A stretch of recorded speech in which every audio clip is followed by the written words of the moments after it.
also one of those rain-drooling chefs. Get your bottle or case of 12 of Beast and Butt Rub today at mikechurch.com/rub. That's mikechurch.com/rub. You're enjoying our very special free Spring Fling preview of the Mike Church Show.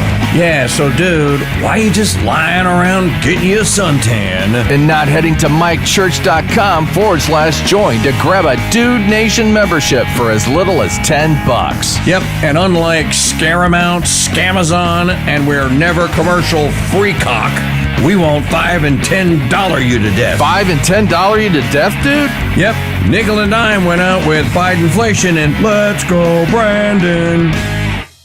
Hey folks, you know that old expression, oh look, it's a diamond in the rough.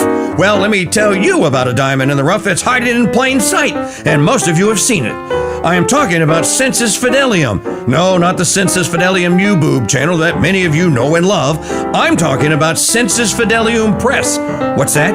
You didn't know they had a press? And Census Fidelium Press has been quietly putting back into print some of Catholicism's most ancient, treasured, and hard-to-find works, like The Devil's Bagpipe, The True Life of Martin Luther. And they also offer originals from up-and-coming authors, like Census Fidelium founder Steve Cunningham's Ideal of a Nation, and my buddy Jeb Smith's Missing Monarchy. Check the entire selection of books and pamphlets out today at censusfideliumpress.com.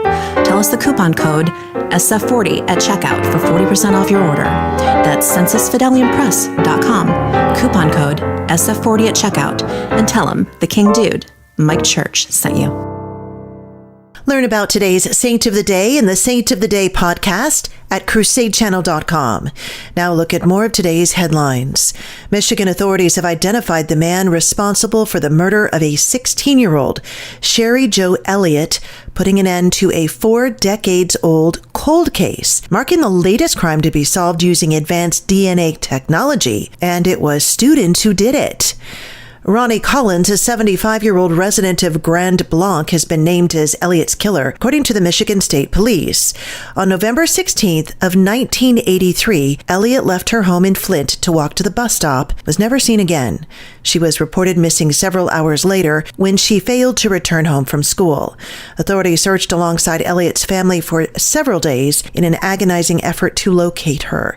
It was terrible, but we went and passed missing signs to everybody you know in the neighborhood and in town, and stores would put the missing in windows, Elliott's aunt Judy Sika told Fox News. 4 days after her disappearance, her body was discovered in a ditch, and an autopsy revealed she'd been sexually assaulted and shot multiple times. But a break in the case came after the MSP reopened the investigation in 2023 alongside the Western Michigan University Cold Case Program to take a fresh look at the evidence. The students assisted in reorganizing and digitizing decades of investigative material, providing critical support to the renewed investigation. And the newly re-examined evidence led police to Collins. Unfortunately, he died by suicide in January of this year before authorities could obtain a voluntary DNA sample. A century after the ill-fated Titanic went down, a rare life jacket has surfaced, and it's set to be auctioned off, of course. The flotation device used by first-class passenger Laura Mabel Francatelli during the ship's 1912 sinking is expected to sell for roughly $339,000 to as much as $475,000. I'm Janet Huxley for the Mike Church Show in the Red, White, and Dude Nation, because ethics in broadcasting matters. The Crusade Channel, your talk podcast and Fiorella file station. Fiorella is the literary savage who skips sensitivity training. She is the librarian who reads and reviews books so you don't have to. Hello and welcome to the Fiorella Files. On my show, I will be introducing you to books, classic and contemporary, that you must read, should enjoy reading, or should not touch with an 11-foot barge pole. 10 to 11 a.m. Central every Monday on the Crusade Channel, our app, and always on crusadechannel.com. Live talk and podcast radio. The way it should be.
Don't panic. No panicing's here. It was 35 years ago today. Can you believe that? Well, folks, greetings. It's a Monday, and boy, howdy, as I say almost every Monday, is it a Monday? Let's try and get started and ask the question of the day. What in the wide, wide world of sports is going on here? Well, I'll tell you.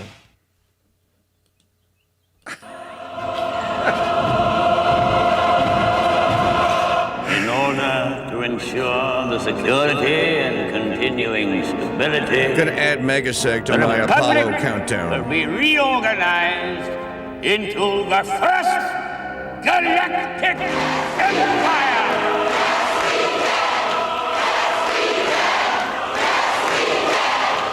For a safe and secure society.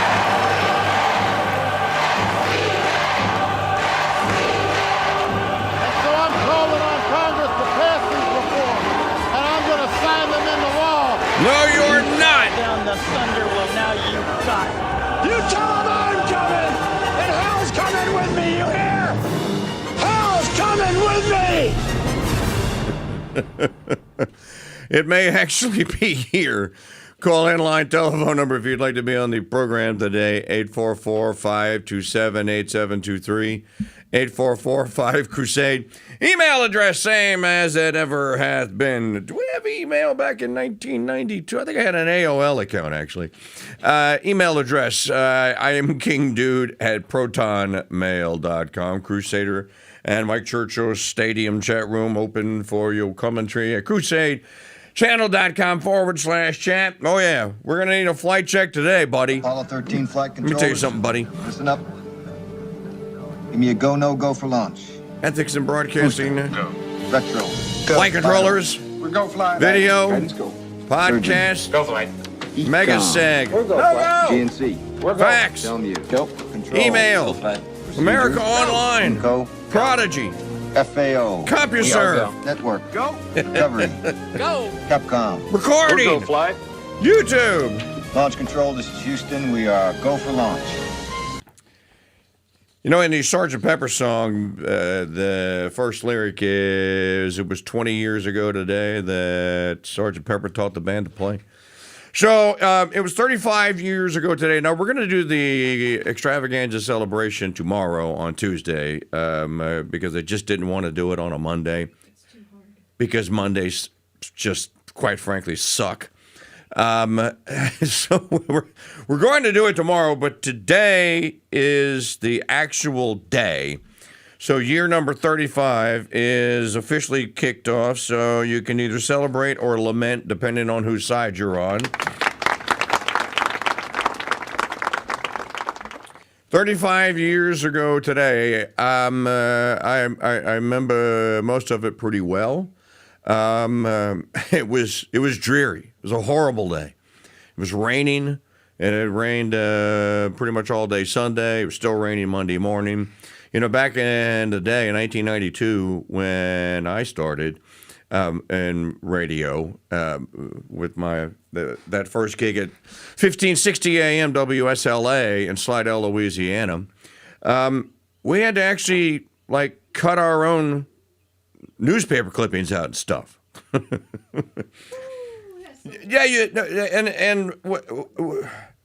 What I did, or what I would do, is there was a newsstand. Imagine this. You actually had these things called newsstands back in 1992. It's called the Town Crier. And I would stop at the Town Crier on my way to WSLA. And so the show started at 8. So I would leave my house at about 5:30. And I would go to the Town Crier, and I'd already gotten the Times Pick Your Nose. So I'd already gotten the local fish ref, so I had that already. I'd pick up the Wall Street Journal, the New Tenochtitlan Times, and probably one other. Maybe if they had a Washington Post, I probably would have grabbed it. And I used to carry a little bag around with me. And in the bag, I had markers. fluorescent markers. The same ones you have today. You know, do you have a fat yellow one? Is there a fat yellow one around here? Fluorescent marker. I thought I saw one over there. I'd had these guys. I'd have a couple of these. This dude right here. Probably the same thing, a Sharpie.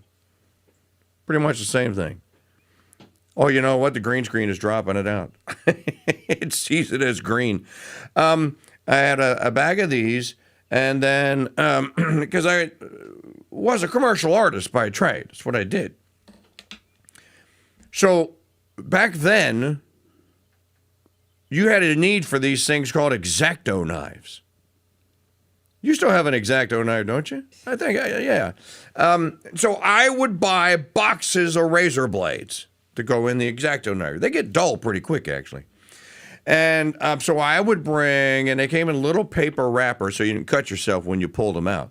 So I would bring my, I had my markers, and then I had my razor blades, and then just go through the newspaper, and you'd highlight what you wanted to talk about, and then take the razor blade and cut it, and you'd actually cut it out of the newspaper. And if it was continued on page 8, you had to go to A8 and cut that part of it out, and then you had to flip it over and make sure that there wasn't something on the other side that you didn't want, because you didn't want to cut that up. So, you know, you'd have to look at both sides of the paper.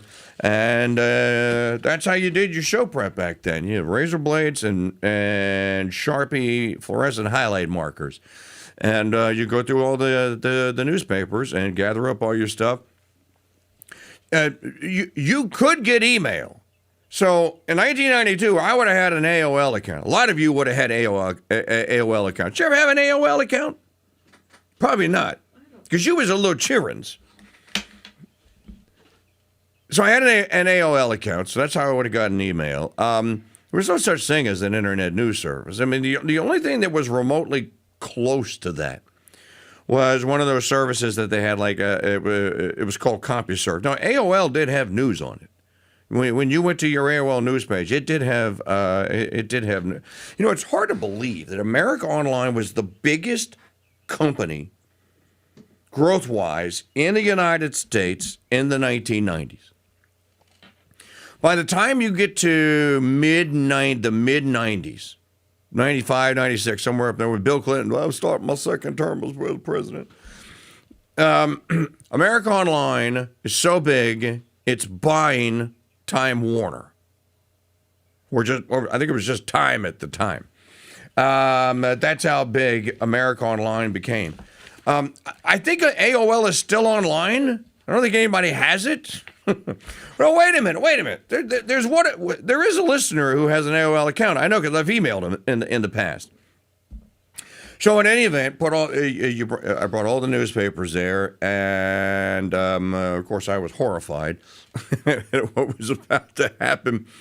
I had an old radio pro. His name was Jim Summers. That was his radio name. You know, Jim never really actually told me what his real name was. These were those guys that took an on-air name, and it's just I'm sure there were thousands of DJs that used Jim Summers. Jim Summers was the producer, and a guy came on before, because they had just relaunched the whole station. They had kicked all the other previous host out, and then had just been running whatever you could get from Westwood One. That's what the network that G. Gordon Liddy was on. And they were running all the shows from Westwood One. And I'm trying to remember Larry. I was thinking about it over the weekend. I couldn't remember. I still can't remember Larry's last name because he was only there for a couple of weeks and he quit. But this guy came on, and he had been doing local radio in Slidell and stuff. I think he was like a Baptist preacher or something like that. And Larry did 6 to 8, so I got there at like 6:30. Started cutting my newspapers out and doing all that sorts of stuff. Then Larry brought me in. He saw me in the other room during the prep, because, you know, radio stations have glass for walls, right? He says, "Mike, come on in. Let's talk about what you're going to do on the Mike Church Show." So I did the last segment with Larry, which was cool because it got me in the room so I could get a little familiar with it. And then we played the Westwood One news at 8. When the news was over, here, I'll tell you what it sounded like. I'll play it for you. When the news was over, the Long Run played. The Eagles' The Long Run. And that was the theme song at the time. You know what? I don't actually... And then as the music, and I wasn't working the board at the time. It was Summers did all that, and then he just gave me the. he just pointed at me and gave me the point that you're on, and then that's when it dawns on you that there's no cavalry coming. It's you. And that microphone. And by the way, I started with an RE20. That there is an RE20, Clark. And it is the microphone of choice. You see them all over the place. And there's a reason for that. This is a very, very old microphone that Electro Voice started making back in the 1950s. And the reason that it is so popular is, number one, especially for talk radio applications, is because it's very directional. And it doesn't pick up like here. It picks up here. They used to use them for kick drums. It became famous as a kick drum mic. You cut a hole in the back of your drum kit and stick this guy in there, and it would grab your kick drum. So in any event, this played...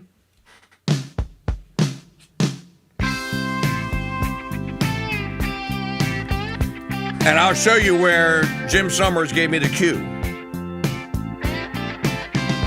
So I'm here, bringing my hands. I don't know what the hell's going to happen.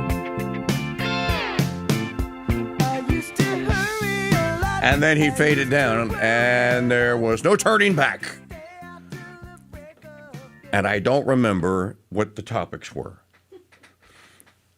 Probably had something to do with the presidential campaign, because Clinton, in April of 1992, Clinton was campaigning heavily against Al Gore for the Democrat presidential nomination. There was Clinton, there was Al Gore, there was Bob Kerrey of Nebraska, I want to say. There was Paul Tsongas of Massachusetts. Who else was in there? Reverend Jackson was, I think, a candidate, and of course Bush was the incumbent. But that's when Pat Buchanan had decided to run against George W. Bush, Pappy Bush, the father. And the primary reason why he decided to run against Bush was because of the war. It was because of the Iraq War. And even though it was supposedly a demonstrable success, and we had chased Saddam out of Kuwait and back to back to Iraq and back to Baghdad, and everyone had support our troops, war fever back then. Buchanan was not a fan, and I'm sure that's one of the things that we talked about. And in those early days, and then back then, if you worked in talk radio, you probably had a clock that had 3 breaks in it. So I probably had to innocently slaughter till about 22, 23 past the hour. So from 6 to 23. So what is that? 17 minutes. Then you get a little break, and then they take a break at the bottom of the hour, and you get your local news feed, which came from the Louisiana News Network. And then you get another segment, go to 45 or something like that, come back, and then you go to the top of the hour. And I did 2 hours back then on this day, April 20th, 1992. And managed to make it through the entire program without freezing. Without blowing it, and Summers told me I did a good job. The guy that owned this station, dude's name was Bobby.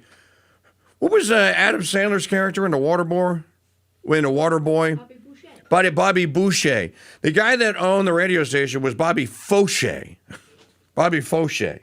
He wasn't there, but his general manager, an old radio professional. Great man, good boss, great teacher. His name is George Mayorales. He was a Cuban expat, or his parents, I think, were Cuban expats. And George was there, and he usually wasn't there. He came in later on in the day, was there for that first day, and when I was finished, he was waiting for me to come in the studio, and he and I and Summers talked, and he asked me if I would read a commercial. So on the first day I was there, I actually read a commercial, and he handed me the copy, and I said, "What do I do?" He said, "Read it." We read it a couple of times. And I was getting ready to leave, and me and him and Summers were talking in the lobby. A very small radio station, probably at 1,200 square feet, something like that. And Mayor Al said, "So you coming back tomorrow, Michael?" And I said, "Yes, sir. I'll be back here tomorrow." And he goes, "What are you going to do? What's it going to do? Did you like the title? Did you like the show?" I said, "Yes. I'll come back tomorrow, and I'll do episode 2 of the Mike Church Show." And then he puts his arm around my shoulder, and he kind of gives me the pat, and he goes, "Oh," and he points me to me, like to Jim Summers, and he goes, "What a voice. What a voice. That's a golden radio voice. I'm telling you, you're going to do great." And that was the first day. And that's what I recall from it. 35 years ago today. Hard to believe. Somebody tagged me on something on X and said, "What do you think of this?" And it was absolute horse crap. And I said, what I think of it is it's an embarrassment to my 35 years of working hard to not suck like those two guys. That's what I think of it. And it's one of the reasons why I founded the Crusade Radio Guild and the Ethics in Broadcasting Network. Because, a lot has changed, but people haven't changed. And I think that restoring the barriers to entry ought to be a project for every smart-minded broadcasting voice out there. It's too easy to get in and to do something. We had a Deacon Kenny gave the homily yesterday for Father, and he said exactly that. He goes, "It's too hard. Good voices can't get heard because there's too many." We'll be right back. You want your talk radio shaken. You expect me to talk? Not stirred. No, Mr. Bond, I expect you to die. Truth never dies on the Veritas Radio Network's Crusade.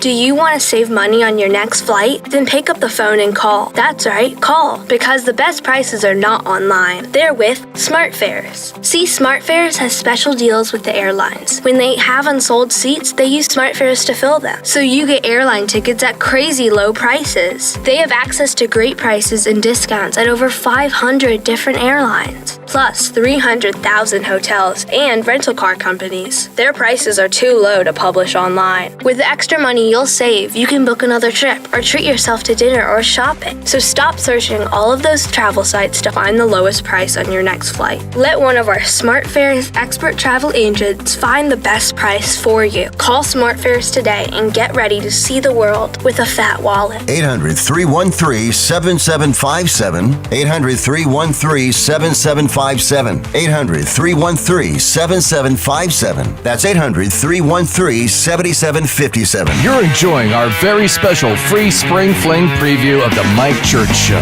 Yeah, so dude, why you just lying around getting you a suntan? And not heading to MikeChurch.com/join to grab a Dude Nation membership for as little as $10. Yep, and unlike Scaramount, Scamazon, and we're never commercial free cock, We won't $5 and $10 you to death. $5 and $10 you to death, dude? Yep.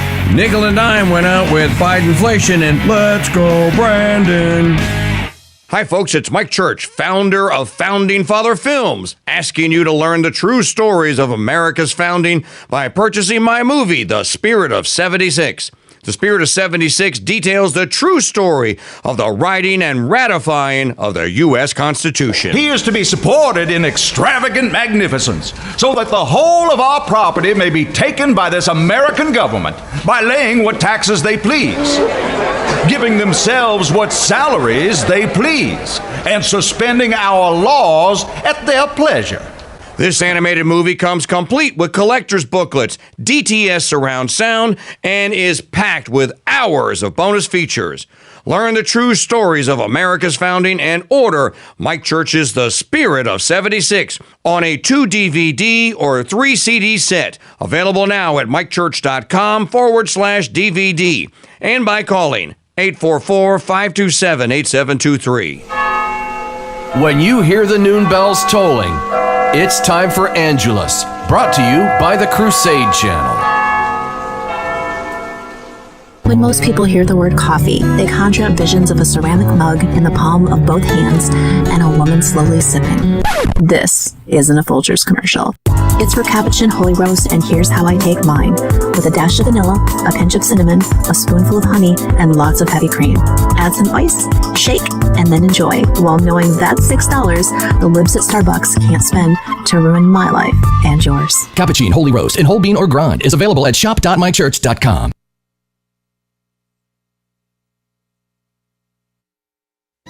Most Crusade Channel wannabes only get the mission half right. Men, you are about to embark on a great crusade to stamp out runaway decency in the West. So why settle for half-baked radio hacks crusading in mono when you can get the real deal on the Mike Church Show? Now go do that voodoo that you do so well. In stereo. The Mike Church Show's Great Crusade is on the Veritas Radio Network's Crusade.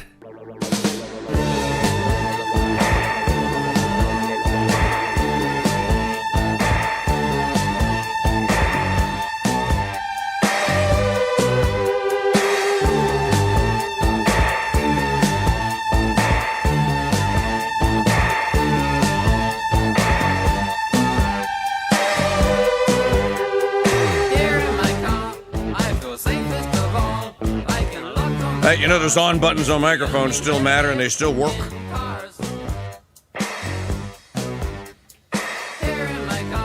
Welcome to the second segment of year number 35 of the Mike Church Show here on the Ethics in Broadcasting Network. We're live on 990 AM WGSO in New Orleans.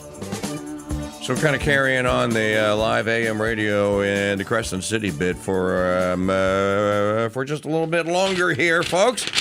People want to know a couple of questions on the Anniversario show. When was the first time we used Don't Tread on Me?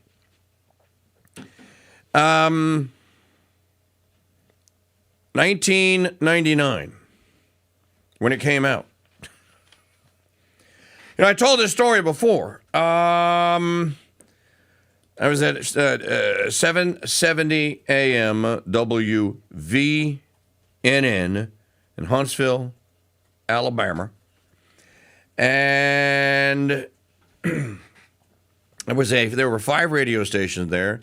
Dude was Athens Broadcasting Company. And the guy that owned it was a man named Bill Donovan. Big buddies with Sean Hannity, because Hannity had worked at VNN 2 rotations before I got there.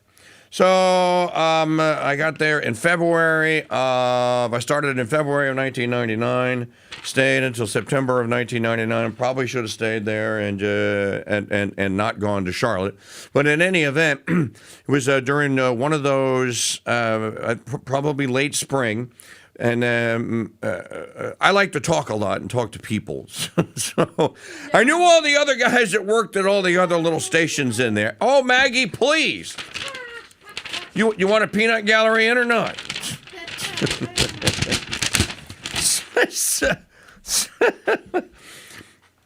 One of my buddies' name was it was funny because his name was actually Bill Donovan, but not Bill. They just happened to be a coincidence that the program director and anyway everyone called him Deucey was his nickname, Deucey. He was a funny guy, all radio guy.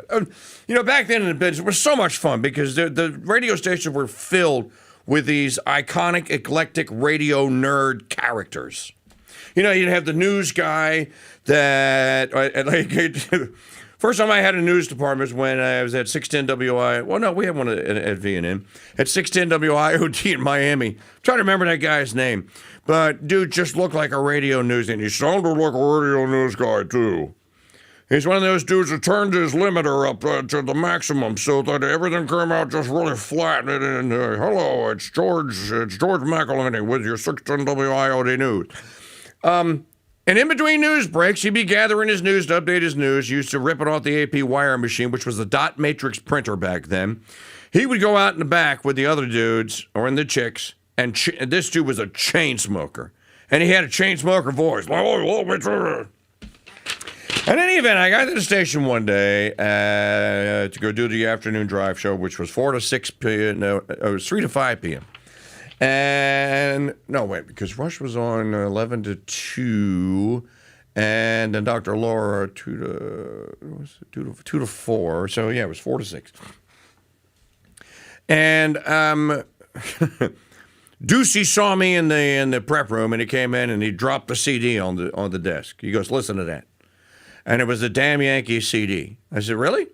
And he goes, "Yeah, I think you'll like the title track." I said, "Okay." So, on the way home, I had a CD player in the Jeep. Popped Damn Yankees in and heard Ted Nugent slinging that guitar for the first time. And I went, "That." It was a Charlie Brown, Lucy Van Pelt moment. That's it!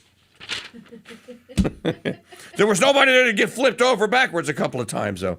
So on that day, the next day, we fired it up with Damn Yankees, Don't Tread on Me. And we have, and I've told this part of the story, too. Ted Nugent heard me on the Sirius satellite radio system in 2007. And he called into the show. And the guy that was the producer at the time, what did you call him, fathead? No. I would never call somebody that. No, because his head was twice the size it should have been. What big head. Talcum X. And I saw him in there answering, screening the calls, and he was talking to somebody for a long time. And then he made a call, and I'm like, "What the hell's going on?" So we went to a break, and he goes, "You're not going to believe what just happened." And I said, well, make me believe. And he goes, "That was Ted Nugent." I'm like, "What?" He goes, "That was Ted effing Nugent." I said, "What did he want?" He goes, "He wants to talk to you." He said, so he gave me his agent's number. He said, I'm not punking you. He said, "You can call my agent and they'll verify it." So James called the agent and Ted Newton, and then he had Ted's number, and he called Ted back, and we put Ted on. It was in 2007 on the Sirius. It wasn't Sirius Patriot. It was Sirius Right. And Ted and I had a nice conversation. He was probably on. Maggie, you were doing calls for a while. He's probably on a half a dozen times. He would call in from time to time, or I'd send him an email, and he'd go, "Yeah, man, I'll come on. I'd love to come on." And then there was this royalty. They had a royalty edict came down from the from the criminals, the criminal masterminds of the RIAA, the Radio Industry Association of America. They do the enforcement for BMI and collect the royalties from radio stations that are just generally horrible, bad people.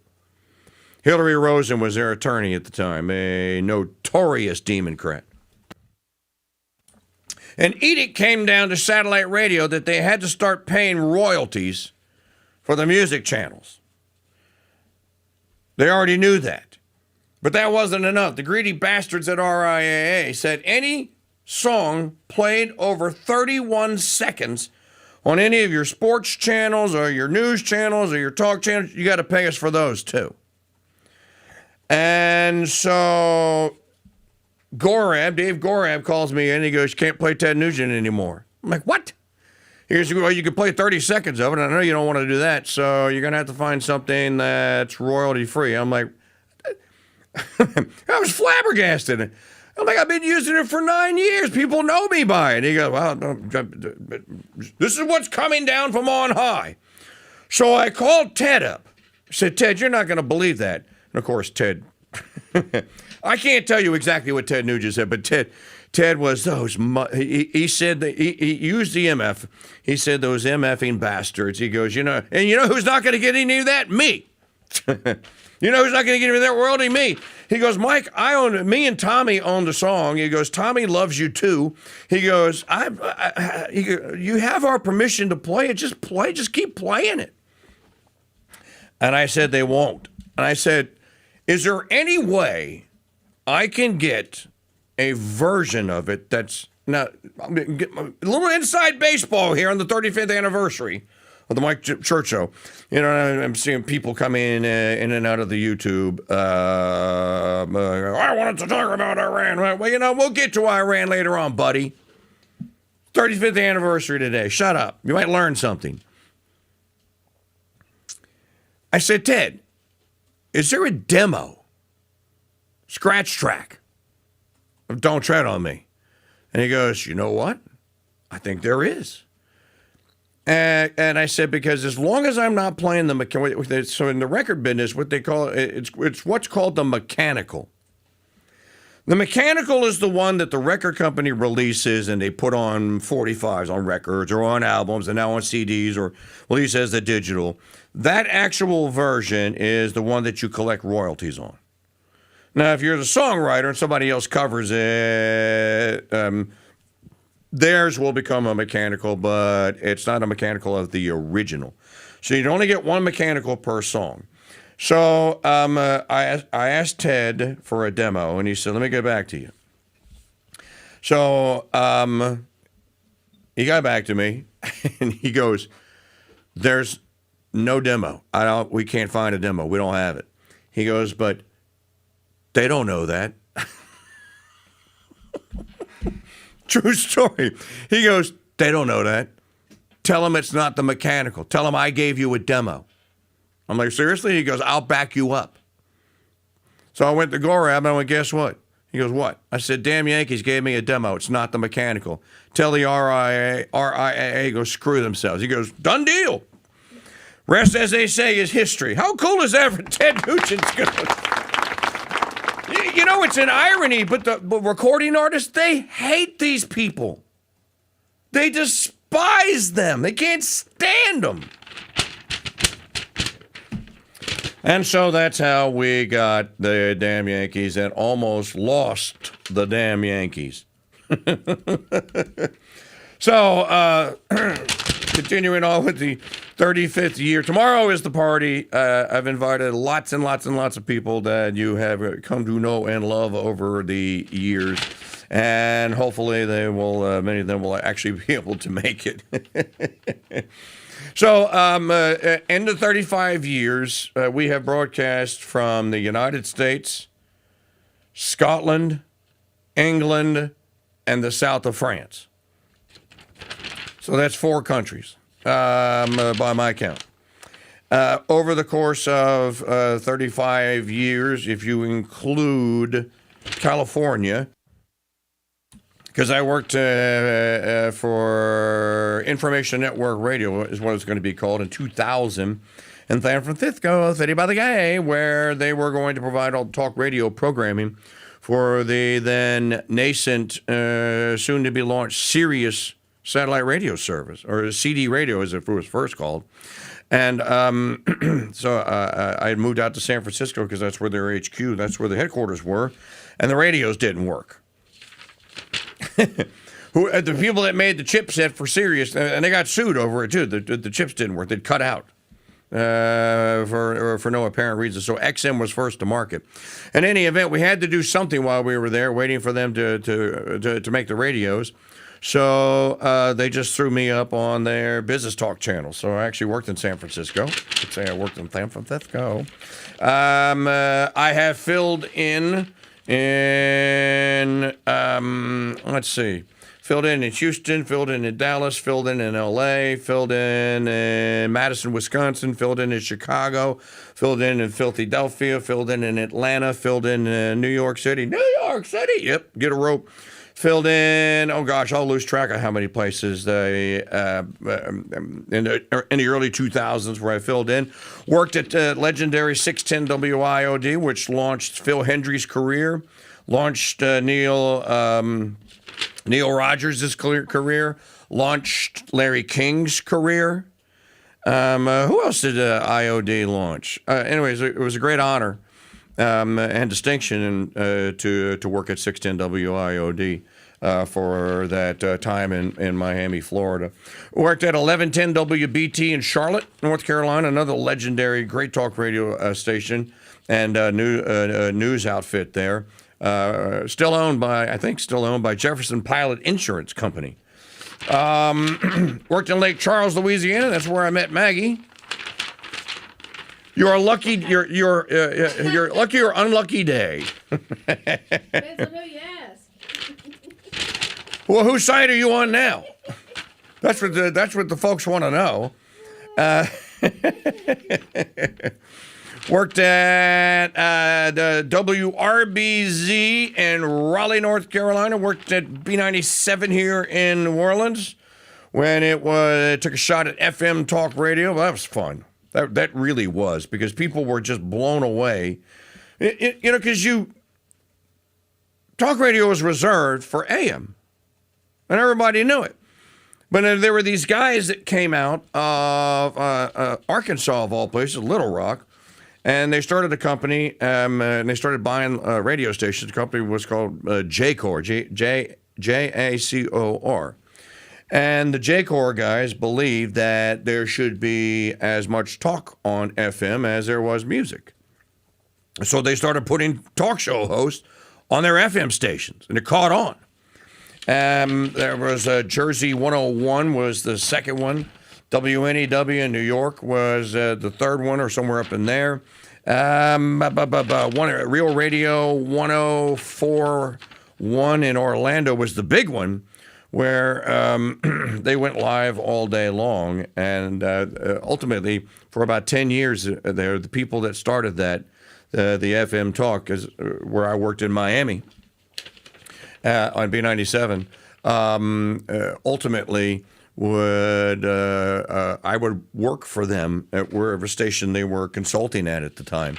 And that lasted all the way through Walter Sabo actually being the consultant for the Sirius talk channels.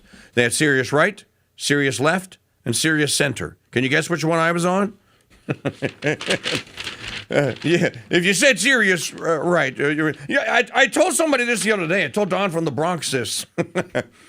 When he said, "Can I come on a show and give you my theory, my point on what I think is going on with Trump and what happened post Charlie and all that?" I'm like, "Absolutely, of course, you're a part of the team, bro." He goes, "Just going to disagree with what you've been talking about." I'm like, look, just because we don't do debates, because I just don't. I've never been that counterpoint guy. I've always been, I don't need guests. We just sit in here and we do the show for 2 hours, 3 hours, 4 hours a day, however long it's got to go. And I said, it's not that I can't do it. It's not my passion. I said, but it's a funny story though, Don, because you're the second person that's ever asked to come on the Mike Church Show in 35 years and disagree. Did you get the logo, the emerald logo with the planet? And he goes, "Who was the first?" Who was the other one? And I said, "No one's going to believe me, but I'll tell you anyways. Cenk Unger." And he goes, "No way." And I said, "Yes, Cenk Unger Now, if you don't know who Cenk Unger is, and I think I told this story briefly on Friday, Cenk Unger is one of the two dudes that started this radio duo called the Young Turks. They were on the Sirius Left channel. And when they hired Dave Gorab to become the program director, he thought it was a good idea for me to go on Sirius Left and yell at them, and then for them to come on Sirius Right and yell at me. So they set it up. And these were all scheduled in advance and what have you. But then Cenk and I would talk. And he'd go like, you know, Mike, you're not like the other crazed right-wing lunatics that I know. You actually can have a dialogue and you can actually, you know, hold your own. And he goes, can I just come on the show one day? And I can't remember. I don't even remember what this. It was probably about the Iraq War. And you and I will talk. I'm like, absolutely. And he came on, and it might have even been one of the times when I was in New York at Sirius Satellite Radio. And he came in, and he and I talked. And then in 2008, and in 2010, and in 2012, the Sirius XM, which was then Sirius XM, did this thing where they did election preview. We're going to have the voices from the left and from the right. And it was moderated by the dude that hosted the POTUS channel. What was his name? It'll come to me in a minute. And so it was me. They didn't pick Will Cal? No, they didn't pick Will Cal. They picked me. So it was me versus the Young Turks. And we'd go down all the races, the midterm races in 2010, race for the president in 2008. And I told him in the 2008 presidency, it's like, I'll debate you guys, but I'm not voting for John McCain. You can't make me. They're like, well, that kind of does this and does, and I'm like, I can't do it. I will not be a McCain stooge, and I wasn't. And then again in 2012, you'll remember in 2012. We had the three amigos, as I called them. We had three guys that were running for the United States Senate. And all three of them had announced their candidacy on the Mike Church Show on the Sirius XM Patriot Channel. You talk about a great honor. Dwayne Stovall in Texas. Colonel Rob Maness in Louisiana.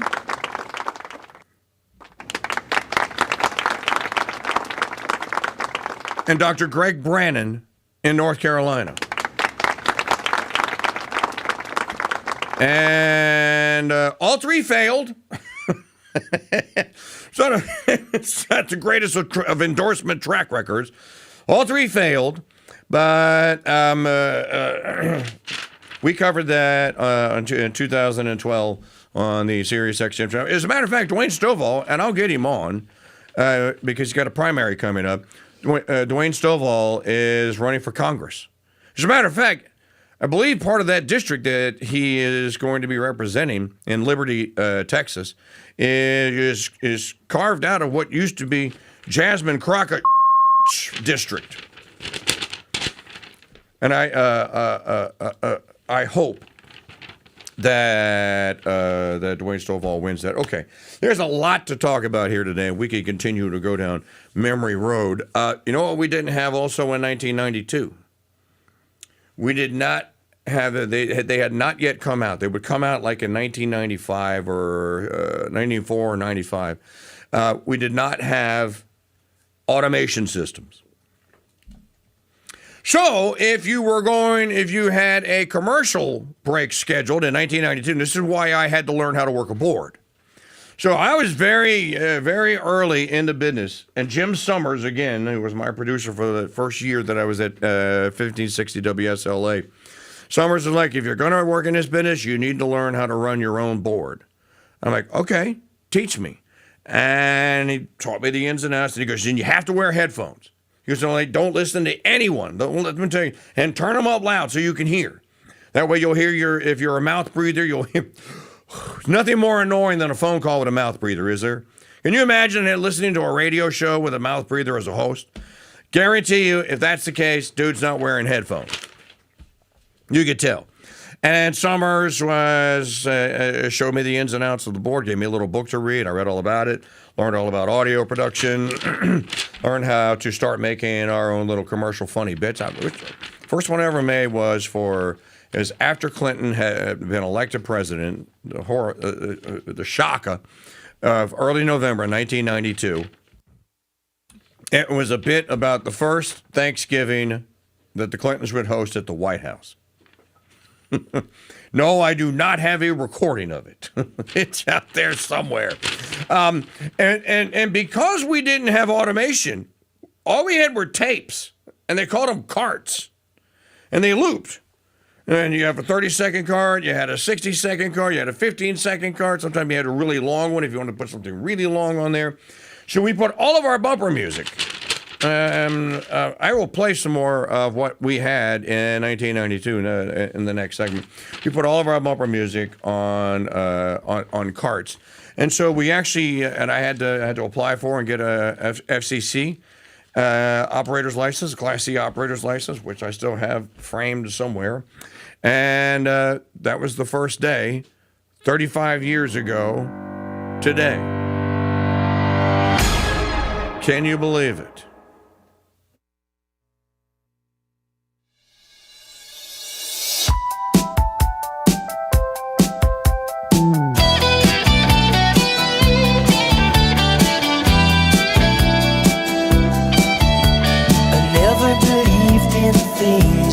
I couldn't see. I said if I can't feel it, then how could it be? No magic could happen to me. And then I saw you, I couldn't believe it. You took my heart, I couldn't retrieve it. Said to myself, what's it all about? Now I know there can be no doubt. You can do magic. You can have anything that you desire, magic. And you know you're the one who can put out the fire. You know darn well when you cast your spell, you will get your way. When you hypnotize with your eyes, a heart of stone can turn to clay.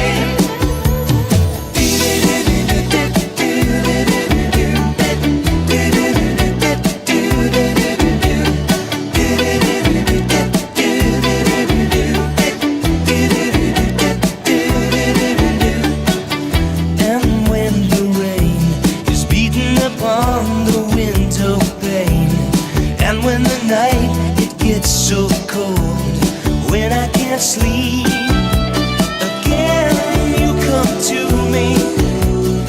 I hold you tight and the rain disappears. Who would believe? The Crusade Channel, talk radio the way it should be. Broadcasting live from Madisonville, Louisiana, and streaming 24/7 at crusadechannel.com. You know what makes radio horror and sci-fi dramas that much better? Listening to them in hi-fi. Yeah, the Crusade Channel sound is good, but it's not THX sound good. But you don't need it to be to enjoy over 800 episodes of the greatest sci-fi classics called Suspense. Catch 2 hours of suspense weekdays at 11:30 a.m. exclusively on the Crusade Channel.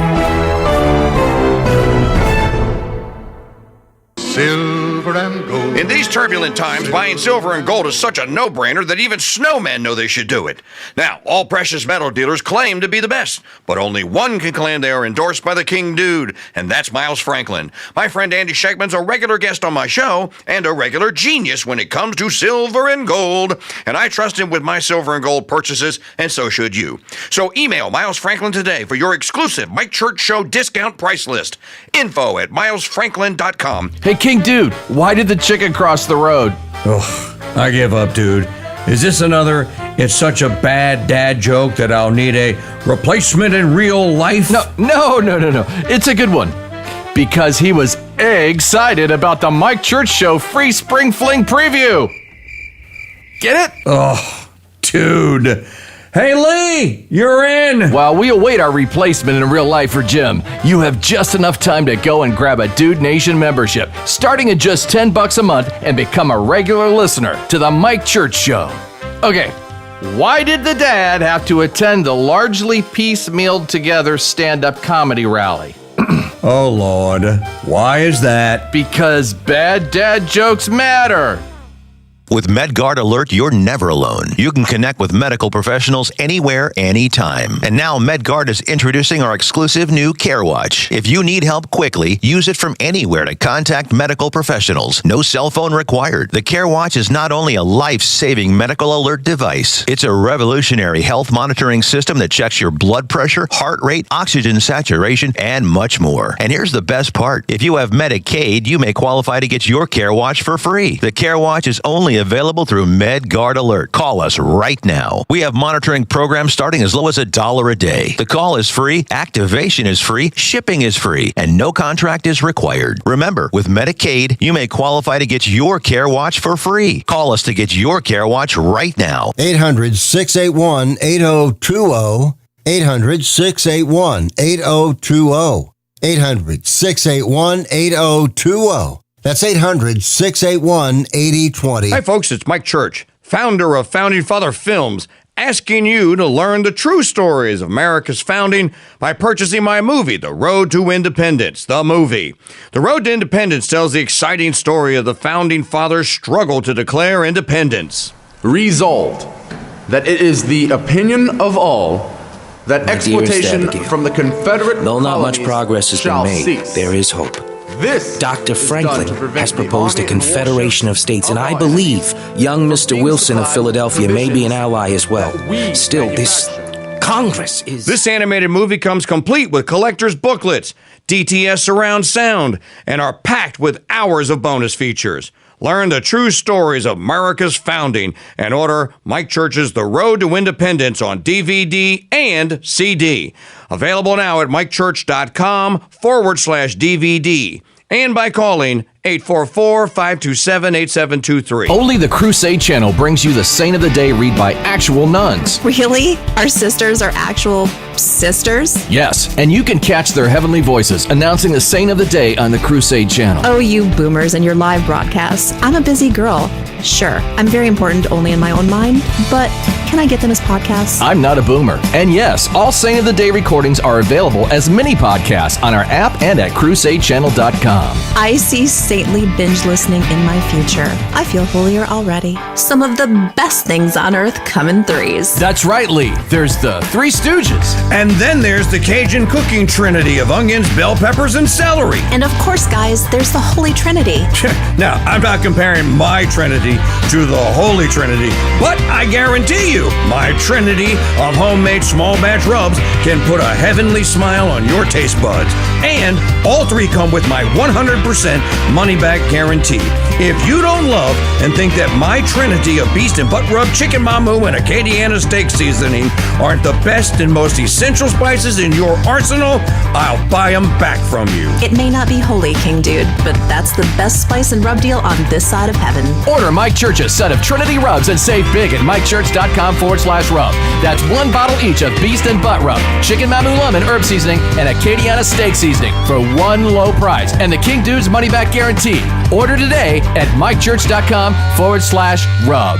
Listen, were you forced into getting a solar contract and now you just don't want it anymore? Maybe the solar company misled you. Or is your solar contract buried with hidden fees? Are you not saving the amount of money you thought you would on your energy costs? Don't worry. At the Solar Exit Hotline, we can help you cancel your solar contract, even if the panels are already installed. Our experienced legal team will review your contract and help you cancel it, possibly saving you thousands of dollars. You got to call right now for complete details. So listen, if you're not happy with your solar contract for any reason, we are here to help you cancel it. Call the Solar Exit Hotline now for immediate options to help you exit your solar contract. This call is 100% free. 800-932-1789. 800-932-1789. 800-932-1789. 9789. That's 800-932-1789. In a world more and more infiltrated with fake news, AI-generated slop Olaf, isn't it great knowing that Crusade Channel News is still researched, written, and performed by actual humans? Hey, what are you doing in here? Oh no. Get your hands off of me. You chipped my chip. Boys, break it up. Jeez. Catch Crusade Channel News weekday mornings on the Crusade Channel. Live talk and podcast radio the way it should be. No AI was harmed in the making of this radio content, but we hope to next time. There's a tranny in Congress, a woman named for a Hindu demon who was almost elected president, and we have a female AG who would have a problem arresting Charles Manson. But the Mike Church Show wants you to know there's no need to get angry over it, because he's angry for all of you. Am I the only one around here who gives a shit about the rules? Yes, because he's the only man in talk show media who will tell you men that we've reached peak bimbos in power.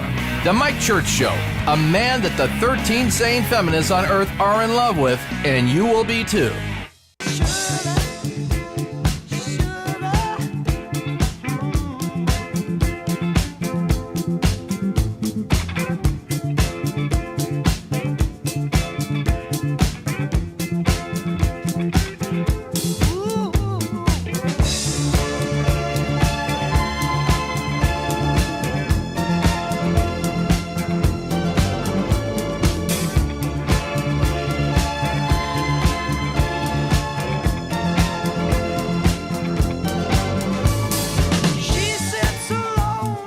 Exceeding the legal limit of fun and entertainment.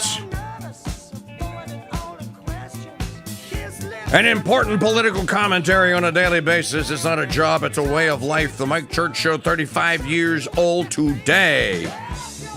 I want to thank some of the people out there that, without me even prompting them, are making great donations today. Thank you so much. Dr. Kevin Kleba, Elizabeth Wigington, Jerry Sommier, 53 Ford Truck, David Bartlett, Aiden, and JT. It's what I think of you. And thank you. By the way, remember that I was telling you that we had to have all of our stuff in 1992 when I started. You had all of our stuff on carts. So Jim Summers only allowed me 6 bumpers. We don't have a lot of carts. It's a low budget operation here. I'm going to give you 6 carts and show me how to make them that you can make bumper music for. So I had 6 songs when I first started. This was one of them.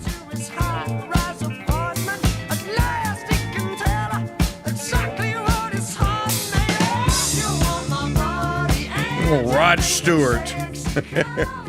You know, Maggie and I almost met him in the French Quarter one night. We were walking down Bourbon Street, and he was walking down Bourbon Street, and he had just come out of a place, and he had one of those supermodel wives of his on his arm, but he was dressed to the nines. I mean, he had it was pink, wasn't it?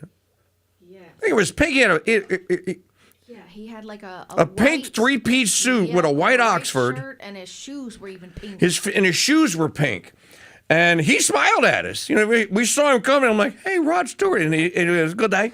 He smiled at us, and this is probably like, I think this was the weekend before Katrina or somewhere. It was before we were carrying smartphones around and could take pictures of everyone. Instantly. In any event, today is the day, the 35th anniversary. We're going to do the interviews and walks down memory lane show tomorrow with many of your favorites. Hopefully Carrie Gress, who has a piece out today at thefederalist.com. This is interesting. How feminism created an insufferable class of supposedly infallible females.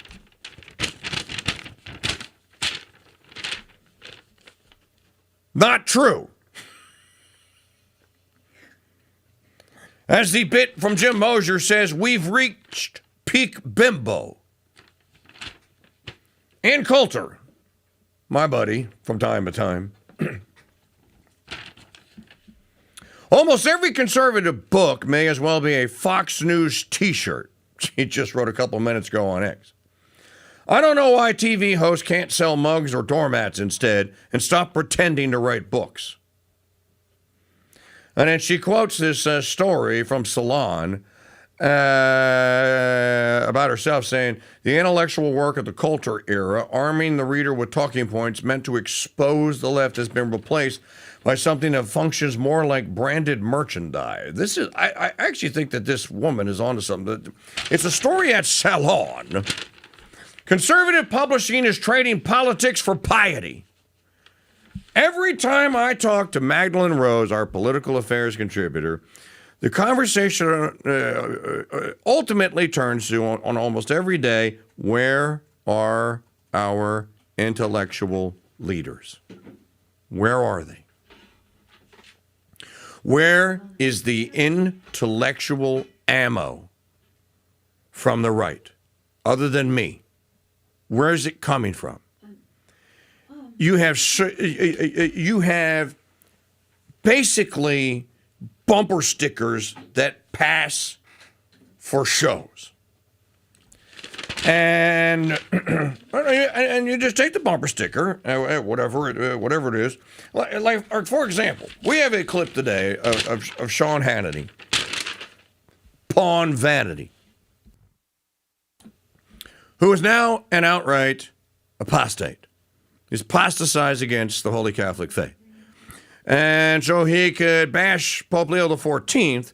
He wanted to tell his audience that he wasn't even thankful for it. He wasn't thankful that he was raised a Catholic. He wasn't thankful that he was educated in Catholic schools. Wasn't thankful that he went to the seminary near the Catholic school when he was a young man. Wasn't thankful for anyone. Just wanted to let everyone know that he knew a little bit about Catholicism so he could bash the Pope. And then demand, basically, because he's an American, that he join the war effort. I'm an American, too, and I'm not joining your war effort. And you can't make me, and I don't care what you say about me. Buckshot really liked that one. Did you hear him? We need to get a microphone down there and get the buck. We need to get the buck cam. I was... From Ann Coulter's bestsellers to Tucker Carlson's new imprint, right-wing books have descended into lifestyle slop. I think one of the big issues of the day that we're going to talk about it is AI.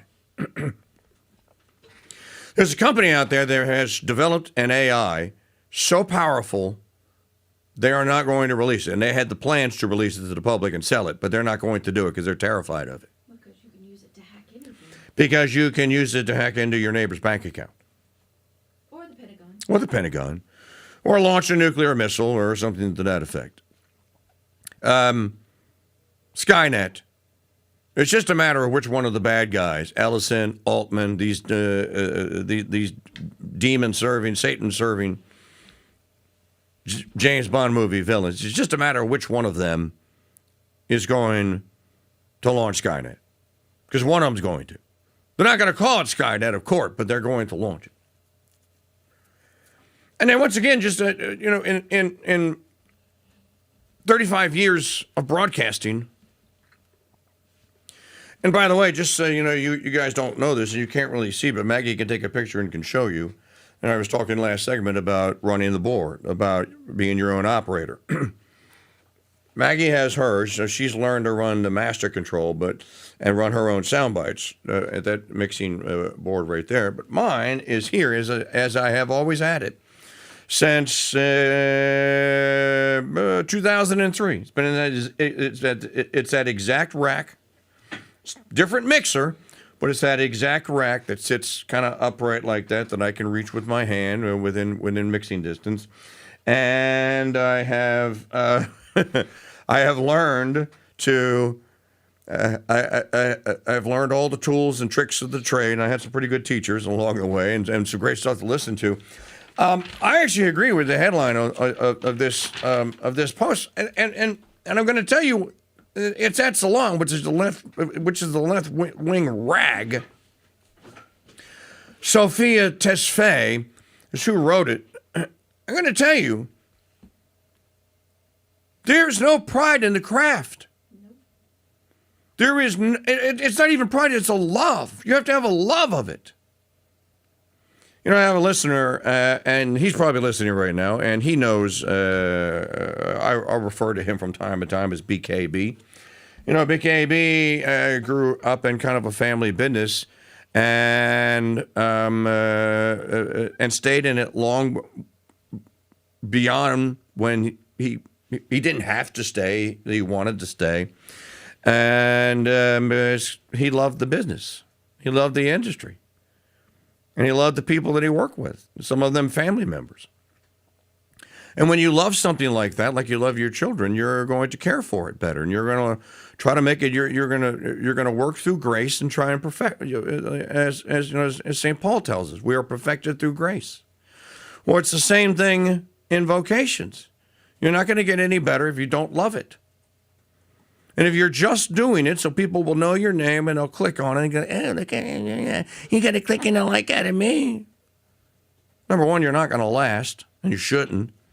And number two, you're not going to be the person that advances the next great thing. You know, when people were telling me, Joe Rogan is the next podcast, I'm like, he could not get on his knees and knot the shoelaces of El Rushbo.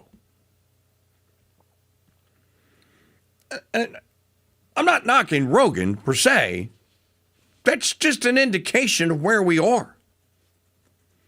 She says Tucker Carlson, the former Fox News host turned popular right-wing podcaster, I hate that term. Gosh, I hate that term. Recently announced he is teaming up with Skyhorse Publishing to release books by a familiar cast of provocateurs. Among his stable of authors is Russell Brand. Oh, I can't wait to read what Russell Brand has to tell me, intellectually speaking.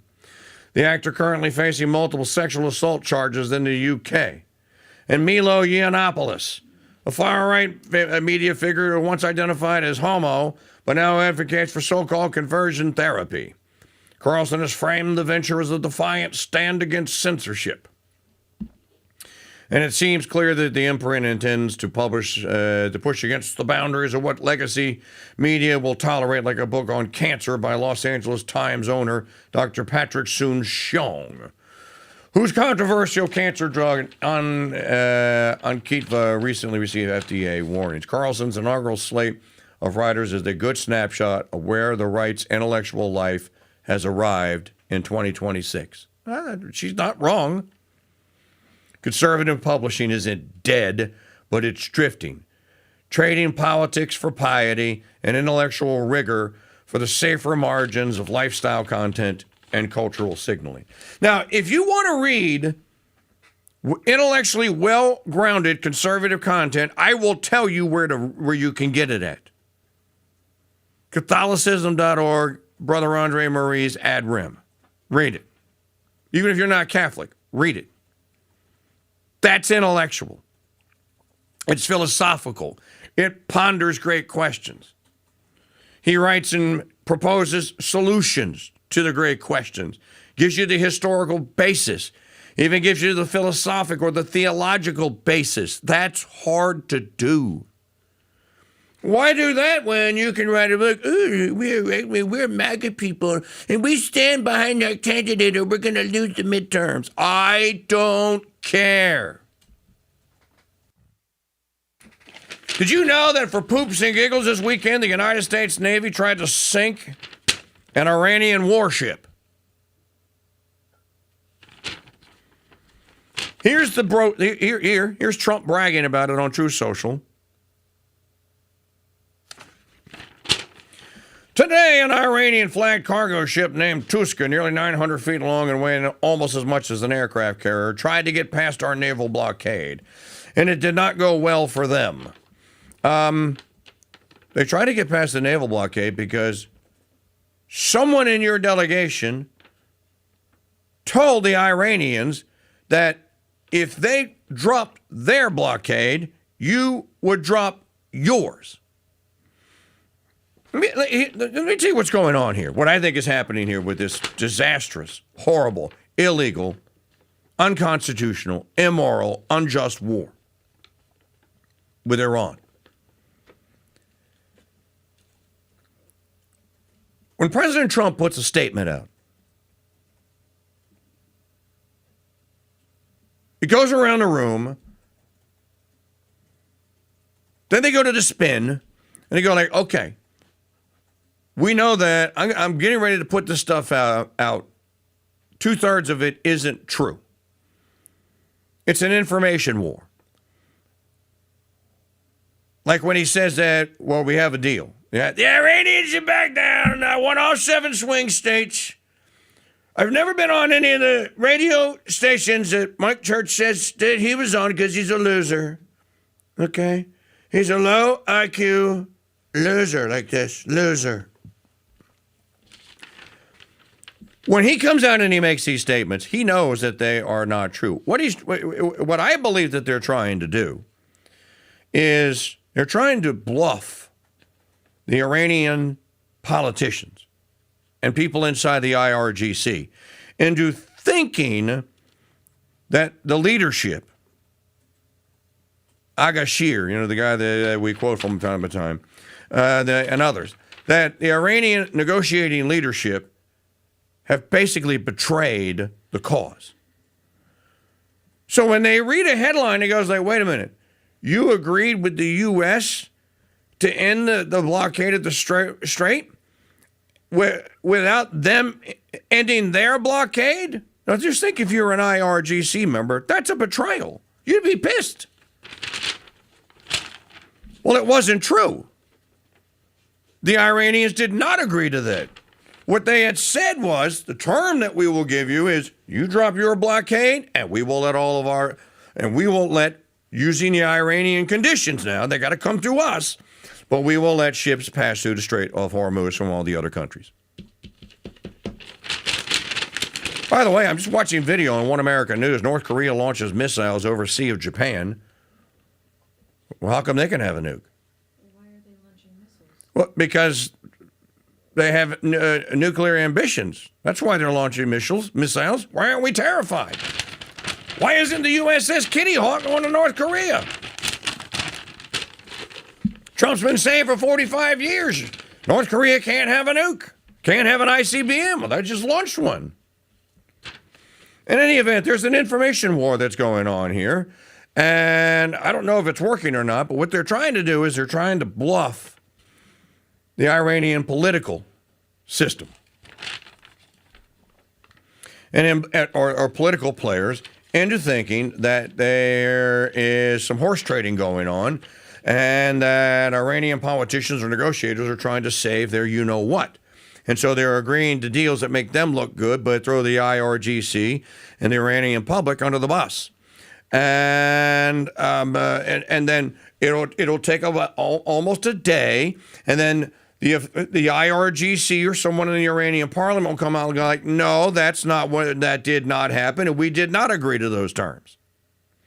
Just like on Friday, the Strait of Hormuz is completely open, ships are streaming through. I never liked Riley Gaines. She's always coming fifth to me. I did this for the world. Earth should thank me. Where's my awards? The Pope is stupid. U.S. Navy guided missile destroyer USS Spruance intercepted the Tuska in the Gulf of Oman and gave them fair warning to stop. The Iranian crew refused to listen, so our Navy ship stopped them right there in their tracks by blowing a hole in the engine room. That's an act of war against a vessel flagged, and it was flagged by a sovereign nation you don't have a declaration of war with. That's an act of war. Right now, U.S. Marines have custody of the vessel, and you took possession of it. Now it's piracy. Arg, mateys. Now you're a pirate. The Tuska is under U.S. Treasury sanctions because of their prior history of illegal activity. So the United States Treasury can... Hey, I have a question. Can the U.S. Treasury sanction pickup trucks in any country in the world and say that you are doing it because of illegal activity? And then we can go to that country and can we blow a hole in the engine compartment of the pickup truck and then send the SEALs in or the Rangers to go take possession of it? I'm giving you an analogy here. We have full custody of the ship, and we're seeing what's on board. And you're supposed to leave Sunday Mass and go, yay, U.S. Navy, yay! That's the situation that this has created now. You know, if I was a country of any other origin that had any dealings with, and certainly misdealings with, the United States, I might be a little afraid to put my sailing vessels on the high seas. For fear that, is the Treasury Department going to sanction me? Do I get boarded next because I didn't condemn the Iranians sharply enough?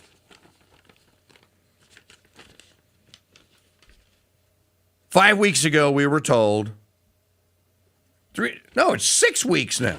It's 6 weeks ago. Maybe 4 weeks, maybe. The Iranian people are going to take their government back, take it back. The Israelis who are running this war for me told me, Netanyahu, and they took over our government and told me that the Iranian people were ready for a revolt. They're ready to take their government. They want democracy. Democracy does not work in the Middle East, and it doesn't sell very well in the Middle East. Why do we keep insisting that these people be Democrats? So anyway, we'll talk more about it. Let me get back to this piece here about the Tucker Carlson company putting these books out. Carlson's inaugural slate of writers is a good snapshot of where the right's intellectual life has arrived in 2026. Conservative publishing isn't dead, but it's drifting, trading politics for piety and intellectual rigor for safer margins of lifestyle content and cultural signaling. I don't even know what that means. For decades, the right-wing publishing industry was one of the most potent and profitable engines of American conservatism and was a serious enterprise. Books were essential to the movement's identity and translated ideology into mass market form. Unapologetically cerebral, William F. Buckley's seminal 1951 work, God and Man at Yale, was a provocation aimed at the Ivy League establishment. And then she gets more into this. When Fox News launched in 1996, the same year Amazon completed its first year of operations, it gave conservative authors a dedicated national broadcast platform for promotion. And it's gotten worse ever since. By the early 2000s, the numbers were impossible to ignore, and New York's major publishers responded accordingly. Every member of the Big Five had a dedicated conservative imprint. Random House founded Crown Forum, Penguin launched Sentinel in 2003, Steinman & Schuster debuted Threshold, and HarperCollins added Broadside. Collectively, those imprints have produced more than 50 New York Times bestsellers. Yeah, you know what, Miss? Books by Pawn Vanity and Ann Coulter, she cites Sophia Tesfaye. You know what else they've produced? Kindling. A lot of kindling. There's a lot of terrible, terrible works out there. They're intellectually stupid, vapid, and lazy. Because, to get to an intellectual work and to challenge what it is that is happening in politics and in culture today,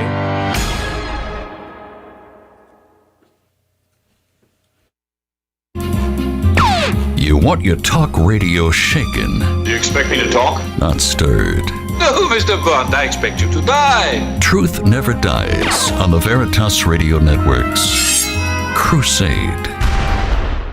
Unlike that Geico commercial, we want you to turn into your parents and slow down by taking in the 3 full hours of the best talk show entertainment, political commentary, and comedy anywhere on earth. The Mike Church Show. Enjoy the free Spring Fling preview, then subscribe for as little as $1 sawbuck per month at mikechurch.com/join. Don't know what a sawbuck is? Ask your parents. This is a pixel. I'm Groot. Now, if you put a couple of million of these guys together, you can make a sentence on an LED screen. Put a couple of billion of them together, and you can make a whole page. Put 360 billion of them, and you got Chesterson's book, Orthodoxy. But it doesn't smell like a book, and it burns teeny little holes in your cornea. So is the pixel really your friend? I'm Groot. No, but the Founders Trading Post is your friend, and we have actual books with actual smelly pages. Plus, our little bookstore has everything you'd expect. I'm Groot. Yes, Groot, to the gourmet coffee, but no to the One Tree Hill sappy guitar music. Pick up a copy of G.K. Chesterton's Orthodoxy, plus many other Chesterton titles at shop.mikechurch.com. The Crusade Channel and the slaves of the Immaculate Heart of Mary's Sisters present the Saint of the Day. Hello, Crusaders. This is Sister Maria Filomena with your Saint of the Day. April 20th, Saint Agnes of Montepulciano died in the year 1317. This holy virgin was a native of Montepulciano in Tuscany. She had scarcely attained to the use of reason when she developed an extraordinary love and ardor for prayer, and in her infancy often spent whole hours in reciting the Our Father and the Hail Mary on her knees in some private corner of a room. At 9 years of age, she was placed by her parents in a convent of Saccants of the Order of St. Francis, so called because of their habit, or at least their scapular, was made from sackcloth. Now, this is most unusual that such a young girl would enter, but at so tender an age, she was already a model of all virtues to this austere community, and she renounced the world, although she had a plentiful fortune, being sensible of the dangers of the world before she knew what it was to enjoy it. Now, at the age of 15 years old, by order of Pope Nicholas IV, she was moved to a new convent, a new foundation of the Order of St. Dominic at Proceno in another county. She switched orders from a type of Franciscan now to the Dominicans. At the age of 15, she is appointed abbess by the Pope. She slept on the ground with a stone under her head as a pillow, and for 15 years she fasted always on bread and water until she was obliged by her directors, because of her sickness, to mitigate her austerities. Pope Clement VIII approved her office for the use of the Order of St. Dominic and inserted her name in the Roman Martyrology, but she was solemnly canonized by Benedict XIII in 1726. St. Agnes of Montepulciano, pray for us. Thank you for joining us for this brief summary of the life of today's saint. Tomorrow's saints are St. Anselm, St. Bueno, and St. Conrad. To access all of our Saint of the Day recordings as podcasts, head to crusadechannel.com/saints. You can learn more about our sisters and contribute to the building of our convent by visiting stphilomenaconvent.org. I'm Sister Maria Filomena, and until next time, God bless and Mary keep you.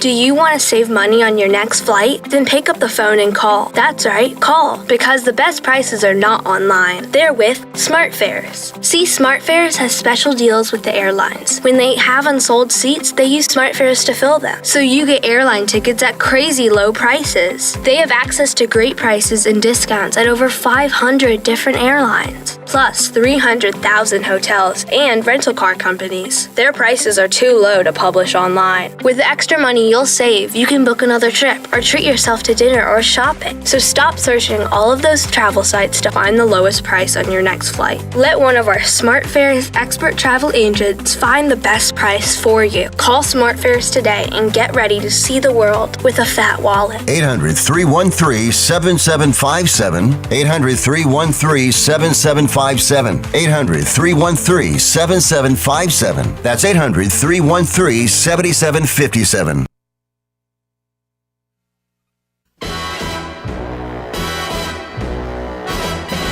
Who needs a 007 license to kill? That gun looks more fitting for a woman. You know much about guns, Mr. Bond? When you've got a license to kill. Heresy. No, I know little about women. The truth is bonded on the Mike Church Show.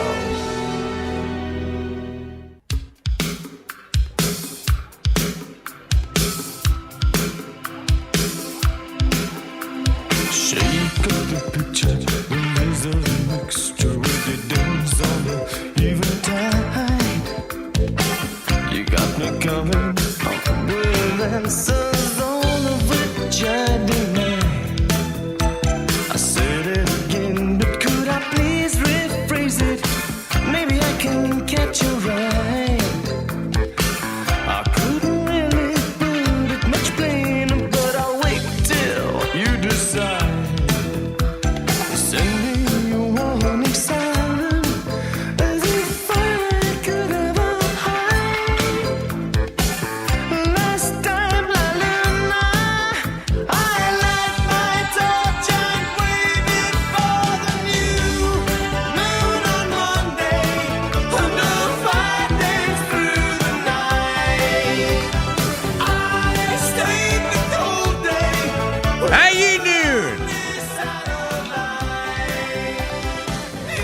Mike Church Show, 35 years young today. It was 35 years ago today. KingDude taught the talk show host to play. True story, but I began at 8 a.m., so Central Standard Time, so actually top of next hour will be actually the time. So we're just moments away. We should have a countdown clock. To the glorious 35th, which the gemstone for 35 years is emerald. Now, it is true that a 35th wedding anniversary is called a coral wedding anniversary, but the gemstone, largely accepted gemstone, is emerald. Thus the logo, if Maggie popped it in the chat room and showed it to you, the XXXV of the 35. I guess we're taking donations today, so many people have already donated on 35th anniversary. Thank you so much. We're going to do a big fundraiser tomorrow, and hopefully have some big news to share with you as well. CrusadeChannel.com/donate. I just want to share something with you. Maggie, can you grab the television screen when I tell you? Okay, grab it, please. That's One America News. What's the first thing you notice about the hostess on the left? Well, she hasn't been spray tanned, number one. Very white. She's very white, number two. She looks very un-Fox Newsy, doesn't she? She doesn't look like a Barbie doll that they trotted out in the monochrome sex romper to draw your eyes over there and make sure that, and they spray tan those women. They're all spray tan. The sun does not shine in the state of New York in the winter, and they remain Key West. Beyond Key West, they remain Band de Soleil for the Central Patron. They are Band de Soleil tanned. So are they selling news? The reason I bring it up, what my question is, are they selling news? No, they can't be. I mean, so Thursday night at 2 a.m., I think we played a soundbite on Friday, the FISA vote went back up. The reauthorization of FISA. Bunny Boebert and Tim Burchett and Thomas Massey were able to kill it. And just gave the Zion King a 2-week extension. It should be killed. It is as un-American as any piece of legislation that's ever come out of Congress. And you know what? At the time in the 1970s, when the Church Commission said that it was needed, maybe it was. It's not. It's only been used now to spy on American citizens. You know who its biggest promoter is now, though? Somebody that was a victim of it spying on him? President Trump. Came out on Truth Social on Saturday or Friday and basically said that he was willing to surrender some of his rights as a citizen. Now, that's not exactly what he said, but the implication was there in order to get it done because of our great military, and our great military needs it. If our great military needs a spy agency to protect it, then it's not a great military. And it's doing things. Why is it doing things that are putting it in harm's way? And how are these nefarious actors getting through our $1 trillion shield of already $750 billion in Pentagon spending? $250 billion. CIA, NSA, and all the rest of it's $1 trillion already. And you need more? And then a court? The deep state is strong with Trump. Now, I'm going to shock some of you people. By the way, I found, all right, what was the first soundbite we ever played on the Mike Church Show? If I told you, you'll never guess it. So stop. Remember now, we had carts. So if we're going to do a soundbite, we'd have to get it we had to get it from an audio source and onto a cart. It was difficult back then, even when Bob Nikolai and I were making bits back in WTIX in 1993. We'd have to go into production room, and we'd have 3 and 4, sometimes 5 analog devices, maybe 2 CD players, maybe a cassette player, maybe another reel-to-reel, 2 microphones. And we'd have to have all of the stuff that were the elements we were going to put into the bit. We'd have to have them all ready to go, and then we'd have to test the levels in advance. So, I will play you the first bit we ever put together for the Mike Church Show. Here's the first soundbite. I think that we ought to stop for a minute and talk about what feminism is, because I keep hearing from the media that feminism is the new F word. And we have several possible definitions to choose from. We could go with Pat Robertson. It had to do with teaching women to kill their children, leave their husbands, practice witchcraft, destroy capitalism, and become lesbians. Exactly.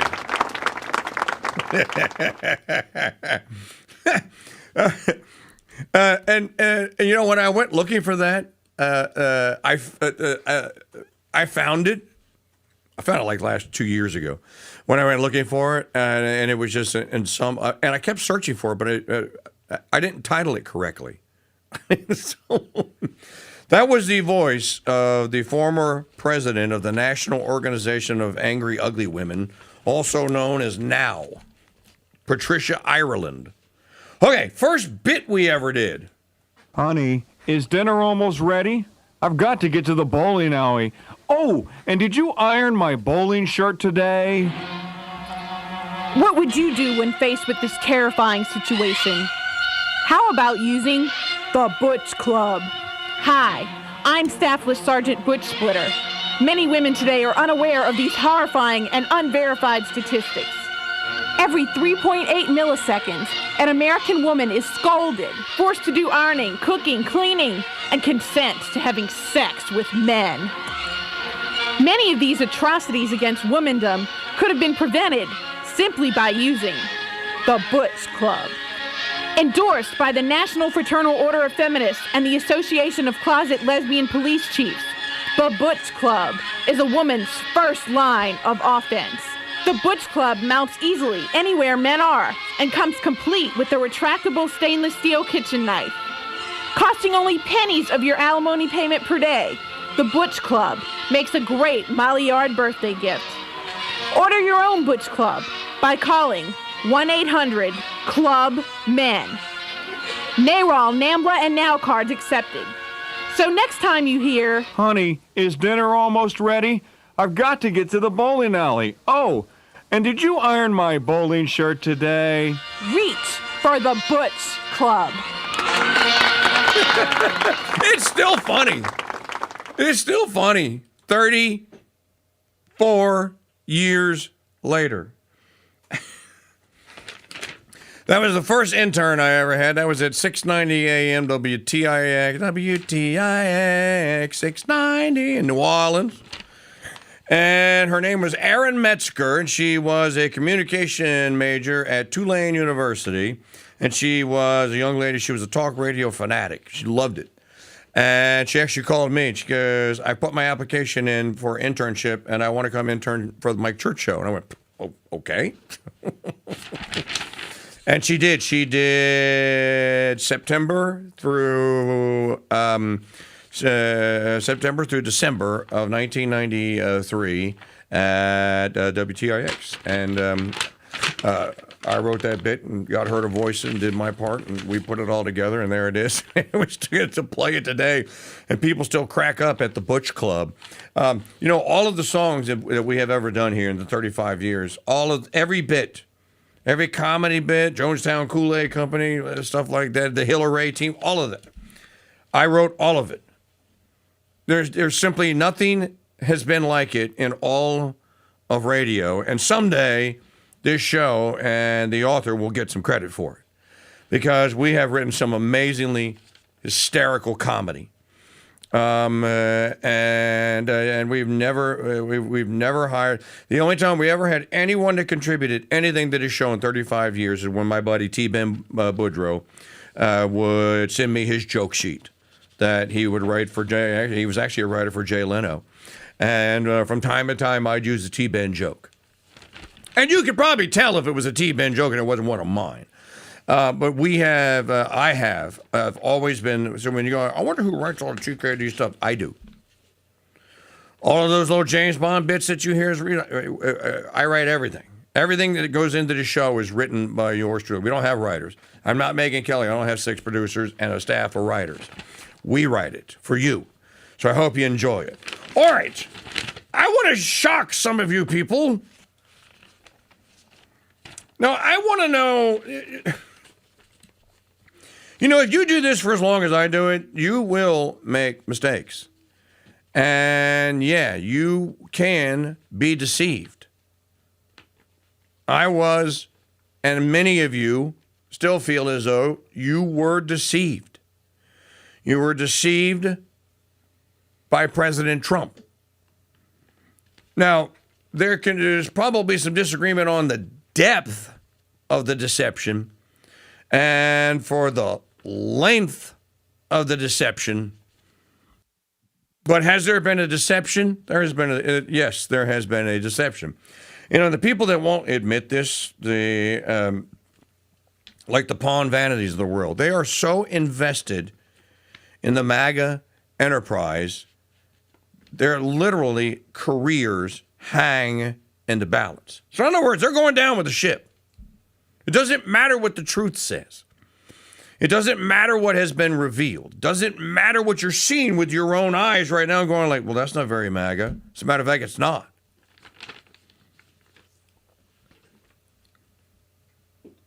On July the 13th, 2024, at about, at about 2:10 in the afternoon or so, I received a text message from the chicken lady. True story. You can ask her. She's in the chat room. She'll verify this.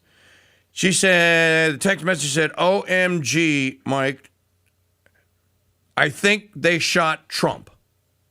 I went, what? Milk of what? So I ran in here into the studio, turned the television monitor on, and turned it on Fox News, and sure enough, they were covering the shooting. Now, this was probably like 10 minutes after it happened. It happened at 2:10, I think. 2:11, no, it was 2:11 in the afternoon, so it would have been 1:11 Central Time. I think we got on air by like 1:20. And then we had Richard Barrett on, and we had Mike Parrott called in, and we stayed on until like 5 o'clock that night. So I was there that day. I saw all the video that was available. On Monday, July the 14th, George Webb, investigative journalist, was a guest on this show. You can look it up. Go back and get the tape. What did George Webb and I talk about? Talked about how in the hell the Secret Service could possibly have allowed this to happen, and who in the hell was this Thomas Matthew Crooks guy. Fast forward a couple of days. George Webb comes on 2-3 times in the next 10 days or so. George comes on. He went to Butler and he's investigating. They're trying to find out, was there a second shooter? Why wasn't the water tower covered? Just so many gaping holes in this. In all of this, we pieced together, and you can ask Maggie, every piece of video that came out from anyone's cell phone, we had it. We played it. Every conceivable angle, the angles that showed Crooks crawling on the roof, the angles that showed the crowd, the angles that were from the crowd that was in front of the stage that day, and there weren't a lot of those available. They were not. They just weren't available. It kept coming out, and it kept coming out, and it kept coming out. And I want to just reiterate something. That there's two narratives here that emerged. There was the Secret Service narrative. And then there was the conspiracy theory narrative that he wasn't really shot, that the whole thing was set up to get the iconic photo, and that, okay, who was behind the setup? Now, we chose, based on what we knew at the time, A, Secret Service, the deep state was in on it, and that there was a conspiracy, and it was on their side of the conspiracy ledger, and that was how we were going. That influenced how we covered it. Now, there is a video that has recently been released of an angle of that day that I have never seen before. And Maggie and I go through hundreds of videos a week. You people send us videos, links to them. And by the way, if you send links to long videos, we can't watch them. So send a link to a long video with a timestamp on it. So fast forward to 1 minute or to 10 minutes and 16 seconds or whatever. The video that I have seen, Maggie, I'm going to send you this link here. Well, you know what? I have a separate X window open. The video that I saw yesterday, but I'm going to be talking about this one right here. Or Aiden and JT were the last people to donate here on the 35th birthday of the Mike Church Show. CrusadeChannel.com/donate. This is from a woman who is, and I want to make sure, let me pull up. I believe it's in my replies. If not, I had the video. I actually downloaded it.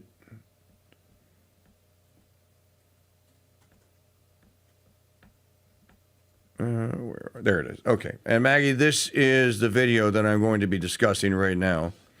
So if you could play this one, and then I'll read the narrative. I want to show the audience this video. Now, for people that are suggesting that video's been around forever, dude, if that video's been around forever, I haven't seen it. Well, no, the dude that posted it said that this video has recently emerged.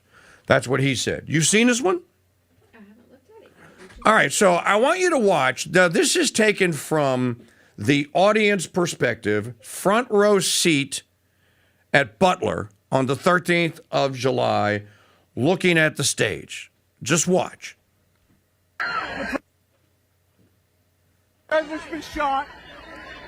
Oh no. Odd Behavior shows how they staged the famous photo. Either that or they're covering. We don't know. Either that or they're covering him. We love you. We love you, President Trump. He's been shot. He's just standing up. Now, here comes photographers. See photographer A and photographer B. And then who's the guy in the blue suit behind him? Watch what he does.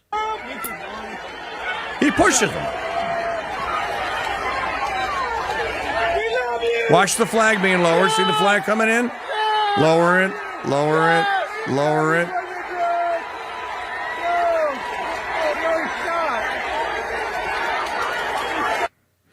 He continues to move the photographers into position with the help of his colleague. Now, you got two Secret Service agents now that are now pushing the photographers. No, look at grabbing them and like moving them physically. I don't know.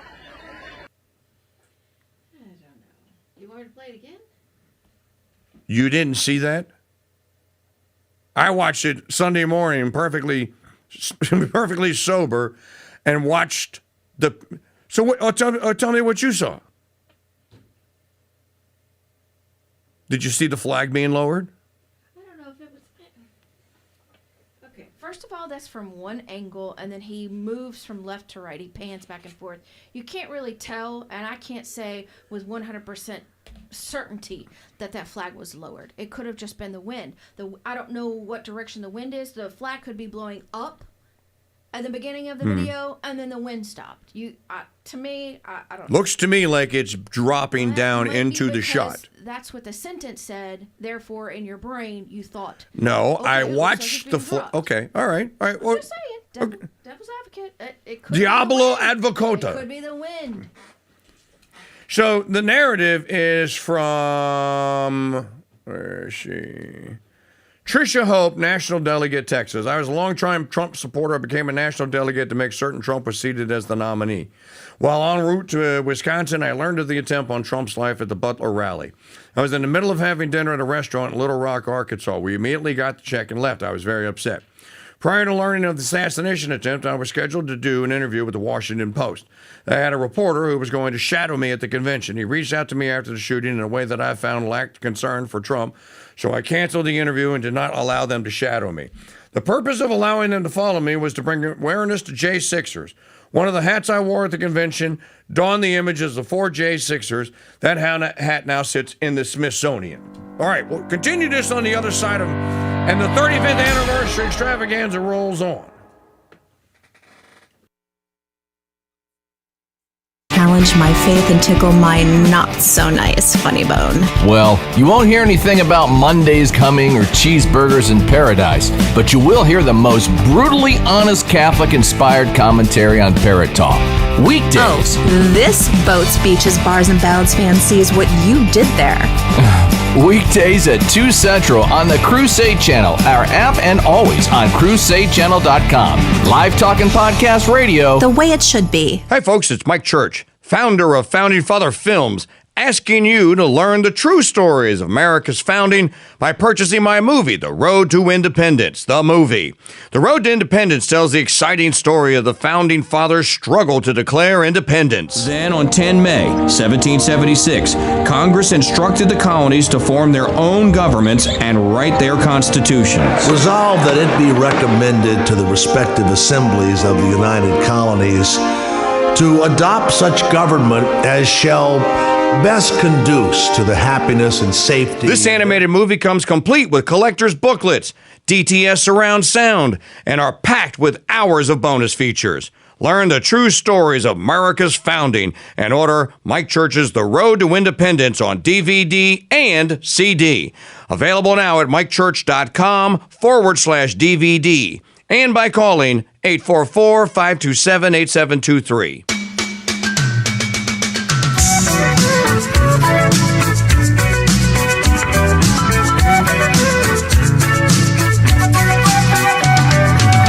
Traveling in a freighter combi on a hippie trailhead full of zombies. Broadcasting 50,000 kilowatts from atop the tallest radio tower on the planet. We are KRSD, the Crusade Channel, Madisonville. Well, it's what our call letters would be if we were on FM. Mike Church Show News. News you can trust. Because let's face it, the truth just sounds different. Like a symphony of facts. And now, here's Janet Huxley. Hello, Red, White, and Dude Nation. Welcome to Monday, April 20th, 2026. I'm Janet Huxley at the Mike Church Show News Desk, live from the ranch in Kansas City. This report is brought to you by the all-new Mike Church Show website and Dude Nation membership service. Check it out today at the all-new MikeChurch.com. Here's what to listen for this hour. Navy fires on Iranian vessel in Straits standoff. Father opens fire, killing 7 of his own children. 2 U.S. Embassy personnel killed in accident in Mexico. 40-year-old cold case solved by students. And a rare life jacket from the Titanic is up for sale. CENTCO confirmed yesterday the U.S. Navy fired into the engine room of an Iranian-flagged vessel following a 6-hour standoff in the Arabian Sea. The tanker in violation of the U.S. blockade. The tanker was in violation of a U.S. blockade. In a post shared on X, the command said the action followed repeated warnings. U.S. forces operating in the Arabian Sea enforced naval blockade measures against Iranian-flagged cargo vessel attempting to sail toward an Iranian port April 19th, CENTCOM said. Iran warned the U.S. it would retaliate Sunday after the Navy confirmed it fired on that vessel near the Strait of Hormuz. Tehran also denounced the incident as armed piracy. We have full custody of their ship and we are seeing what is on board, President Trump also said on Sunday. A man opened fire in Shreveport, Louisiana yesterday, killing 8 children ranging in age from 1 to 14. The suspect, identified as Shamar Elkins, is reported to be the father of 7 of those children. Police said the violence unfolded early Sunday morning during what investigators described as a domestic incident. Authorities said Elkins shot the mother of his children, who is expected to survive, while another female who was shot is suffering from life-threatening injuries. A teenage victim also sustained injuries that are non-life-threatening. 2 U.S. Embassy personnel were killed in an accident in Mexico, U.S. Ambassador to Mexico Ronald Johnson announced yesterday. We're deeply saddened by the tragic loss of 2 U.S. Embassy personnel, the director of Chihuahua's State Investigation Agency, and an AEI officer in this incident. We honor the dedication and tireless efforts to confront one of the greatest challenges of our time. Our thoughts and prayers are with them and to their loved ones, Johnson said in a post on X. Details aren't clear, though, including the nature and location of the incident. Our quote of the day: "Actions speak louder than words. Let your words teach and your actions speak." St. Anthony of Padua. And coming up, more of today's headlines. You're listening to The Mike Church Show in the Red, White, and Dude Nation. You're enjoying our very special free Spring Fling preview of The Mike Church Show. Yeah, so dude, why you just lying around getting you a suntan? And not heading to mikechurch.com/join to grab a Dude Nation membership for as little as $10. Yep, and unlike Scaramount, Scamazon, and we're never commercial free cock, we won't $5 and $10 you to death. $5 and $10 you to death, dude? Yep, nickel and dime went out with Bidenflation and let's go, Brandon. This is a pixel. I'm Groot. Now, if you put a couple of million of these guys together, you can make a sentence on an LED screen. Put a couple of billion of them together, and you can make a whole page. Put 360 billion of them, and you got Chesterton's book, Orthodoxy. But it doesn't smell like a book, and it burns teeny little holes in your cornea. So is the pixel really your friend? I'm Groot. No, but the Founders Trading Post is your friend, and we have actual books with actual smelly pages. Plus, our little bookstore has everything you'd expect. I'm Groot. Yes, Groot, to the gourmet coffee, but no to the One Tree Hill sappy guitar music. Pick up a copy of G.K. Chesterton's Orthodoxy, plus many other Chesterton titles at shop.mikechurch.com. Learn about today's Saint of the Day in the Saint of the Day podcast at crusadechannel.com. Now look at more of today's headlines. Michigan authorities have identified the man responsible for the murder of a 16-year-old, Sherry Jo Elliott, putting an end to a 4-decades-old cold case, marking the latest crime to be solved using advanced DNA technology, and it was students who did it. Ronnie Collins, a 75-year-old resident of Grand Blanc, has been named as Elliott's killer, according to the Michigan State Police. On November 16th of 1983, Elliott left her home in Flint to walk to the bus stop, was never seen again. She was reported missing several hours later when she failed to return home from school. Authorities searched alongside Elliott's family for several days in an agonizing effort to locate her. It was terrible, but we went and passed missing signs to everybody you know in the neighborhood and in town, and stores would put the missing in windows, Elliott's aunt Judy Sika told Fox News. 4 days after her disappearance, her body was discovered in a ditch, and an autopsy revealed she'd been sexually assaulted and shot multiple times. But a break in the case came after the MSP reopened the investigation in 2023 alongside the Western Michigan University Cold Case Program to take a fresh look at the evidence. The students assisted in reorganizing and digitizing decades of investigative material, providing critical support to the renewed investigation. And the newly re-examined evidence led police to Collins. Unfortunately, he died by suicide in January of this year before authorities could obtain a voluntary DNA sample. A century after the ill-fated Titanic went down, a rare life jacket has surfaced, and it's set to be auctioned off, of course. The flotation device used by first-class passenger Laura Mabel Francatelli during the ship's 1912 sinking is expected to sell for roughly $339,000 to as much as $475,000. I'm Janet Huxley for the Mike Church Show in the Red, White, and Dude Nation, because ethics in broadcasting matters. Hey folks, these days when it comes to all things that taste good and keep buzz, happy and well fed, more Americans than ever are looking for homegrown, small batch, made from all natural American ingredients, cooking products, and spices. Well, in 2009, me and two buddies decided if we were going to keep entering barbecue cook-off competitions, we needed our own rub. And after 5 years of trial and error, heartache and sweat, and a couple of fistfights, we finally settled upon the seasoning that you have come to know and love. My world-famous Beast and Butt Rub. And I still offer each backyard grill master and indoor range ruler my money-back guarantee. If you don't love and think that my Beast and Butt Rub is the best and most essential spice in your arsenal, I'll buy it back from you. Wow, that's one heck of a guarantee. A guarantee that I can personally tell you the KingDude will not have to honor with me. Because not only am I a spokeswoman, I am also one of those range-ruling chefs. Get your bottle or case of 12 of Beast and Butt Rub today at mikechurch.com/rub.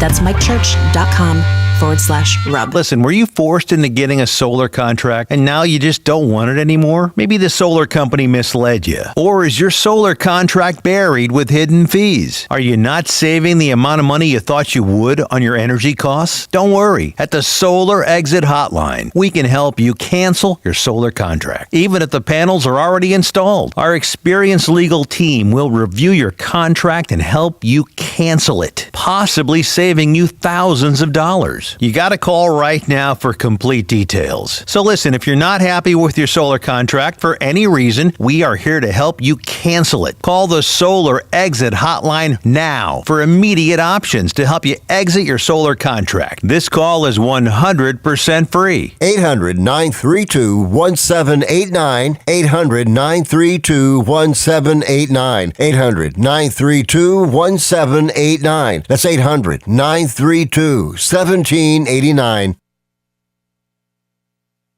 The Mike Church Show has some Princess Bride themed advice for the MAGA cons now running the Trump administration. Ha! You fool! You fell victim to one of the classic blunders.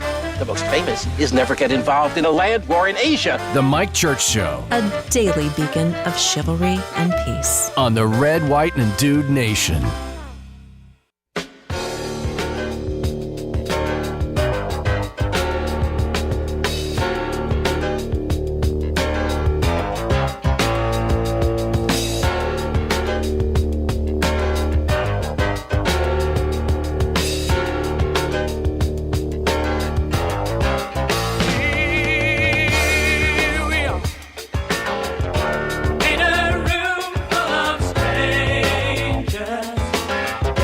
Remember I said I only had six carts to put songs on in 1992? This was one of them.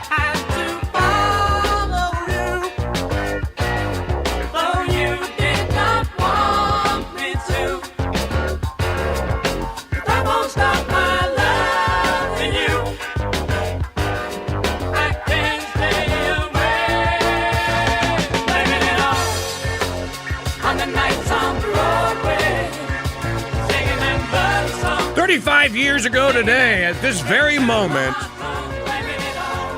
1,000 kilowatts of power coming out at 1560 a.m.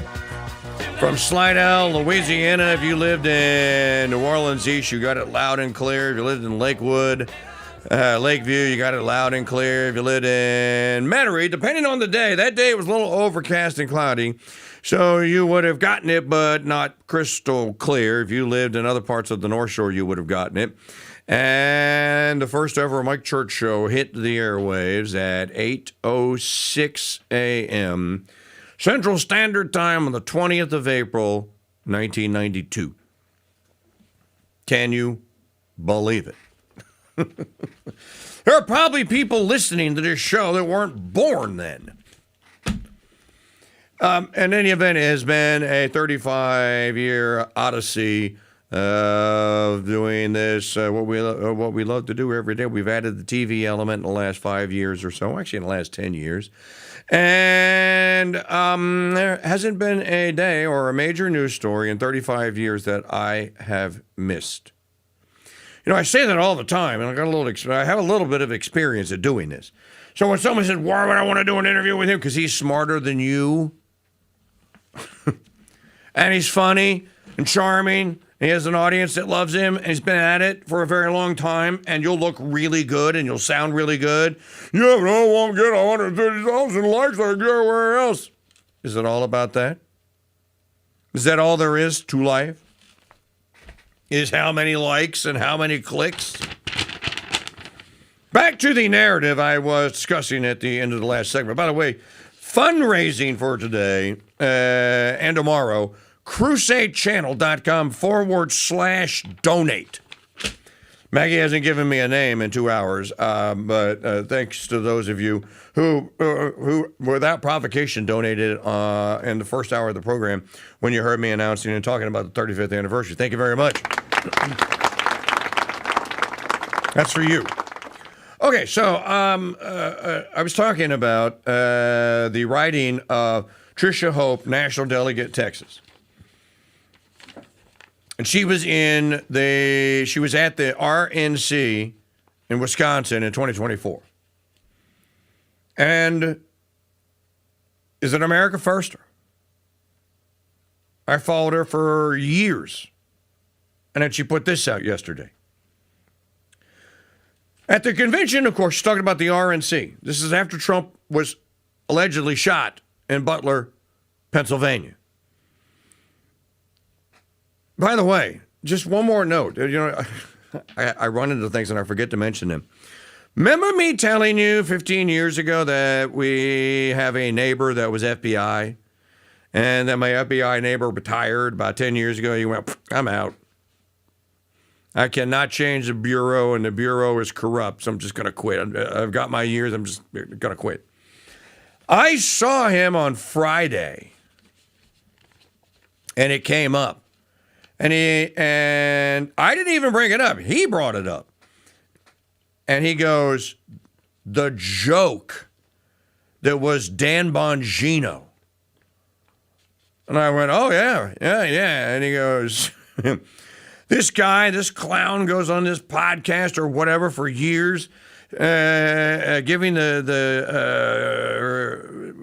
saying all the stuff that you said about the Bureau was corrupt. And, you know, if he could get in there, he'd get in there and he'd fix it and all that. He was deputy director. You know what he did? He did nothing. 0.0. And he said, I still have friends that are at the Bureau. It's worse. It's getting worse. I said, what about Cash Patel? And he goes, joke. Absolute practical joke. Back to the story.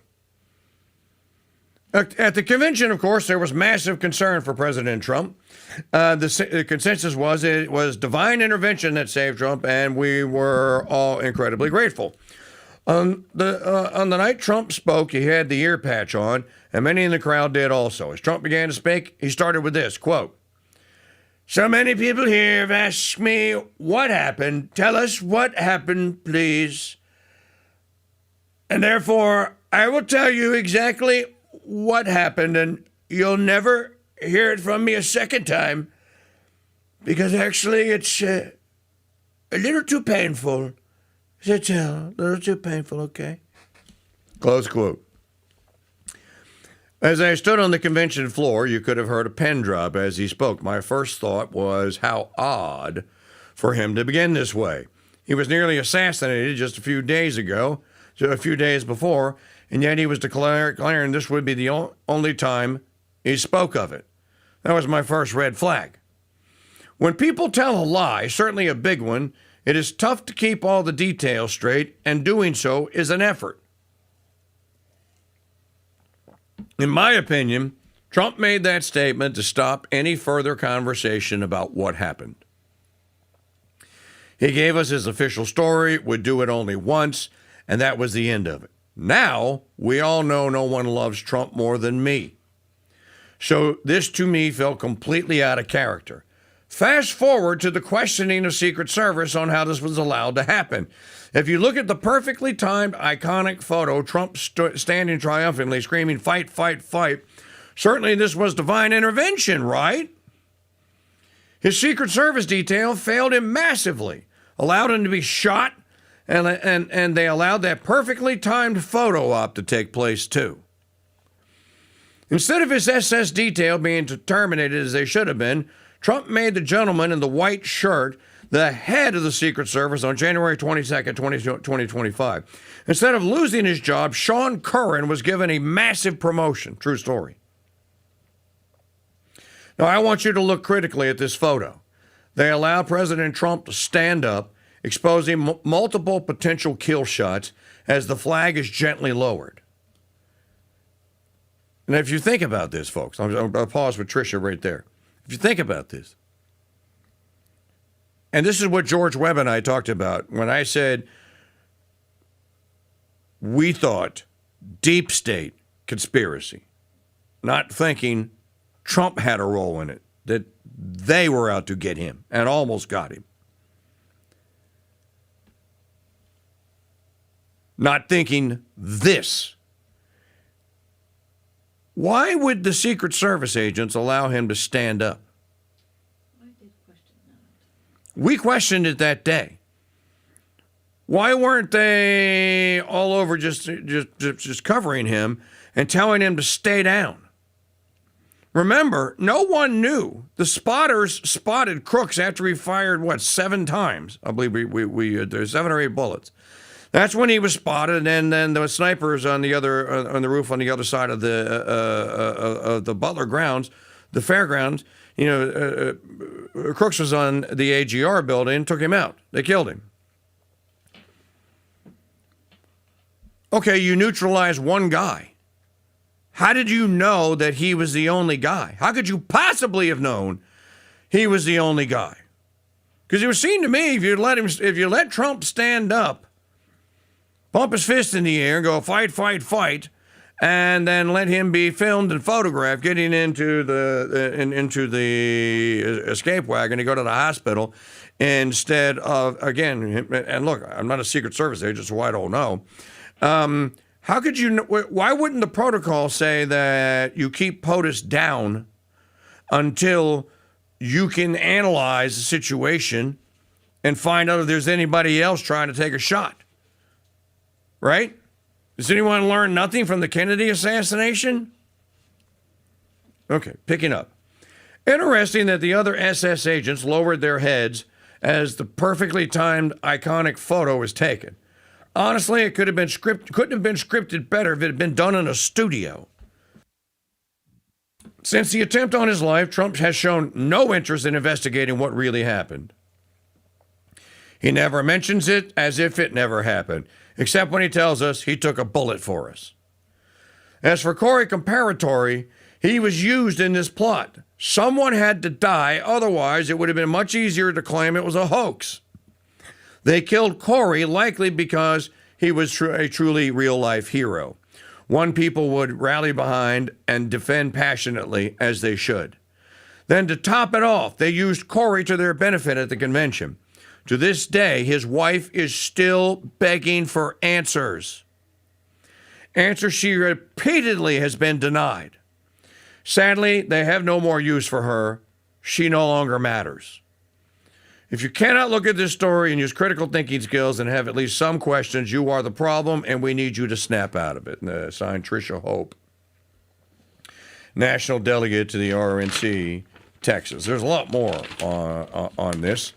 And since this is the 35th anniversary show, and I have told you that I have not missed covering a major story, including the Oklahoma City bombing in 1992, or 1993 rather, and the entirety of that 35 years. Maggie, I'm going to send you a YouTube video. It's in your signal. This is a video we played on the Mike Church Show on Monday, July 14th, 2024. Now, George Webb came on after this. Watch the tape. Right now, correspondent Alexis McAdams has an exclusive interview with the neighbor who shot this video of a suspicious van being towed away from the scene last night. Alexis. Hey, Martha. Sorry, I didn't know if you were talking to me. I couldn't tell yet. But okay, I'm going to talk to him right now. I'm going to bring him in. This is Billy Toma, Martha, who we've been talking to. We actually met him out there at the scene yesterday. He lives right near where this all happened at that rally. And you also recorded some video. As we see now, the suspect's van was parked right in your street. And they all kind of had it closed off, Martha, because they didn't want people from the rally to park on your street. So then you knew this guy's car wasn't supposed to be there. Walk me through what you saw. So I came home a little bit before 5. Saw a park there. Didn't really think too much of it. It was the only spot in the whole yard or the whole road that Look at that wasn't video. blocked off.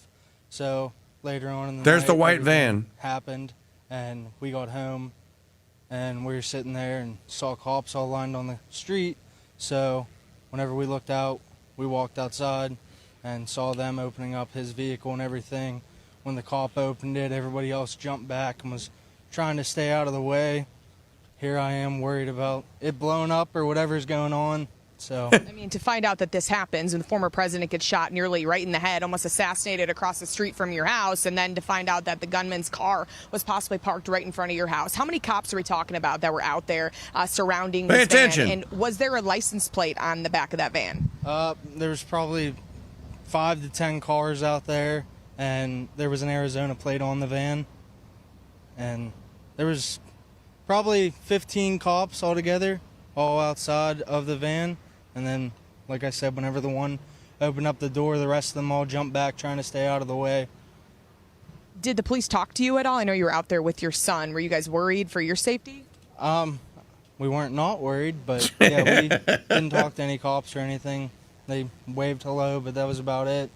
So. Okay, well, thanks for talking to us. So that's just kind of some of the witnesses Martha, out here.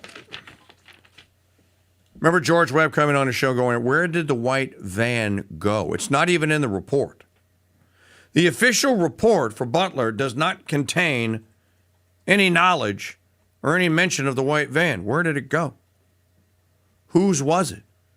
How did it get there? Why did they think there was a bomb in it? I only bring this up just to kind of flesh out what Tricia Hopus and many others are talking about. Butler has never been solved. Remember, they cremated Thomas Matthew Crooks less than 2 weeks after the shooting. You know that his parents, I didn't know this, his parents are still basically being harassed about this.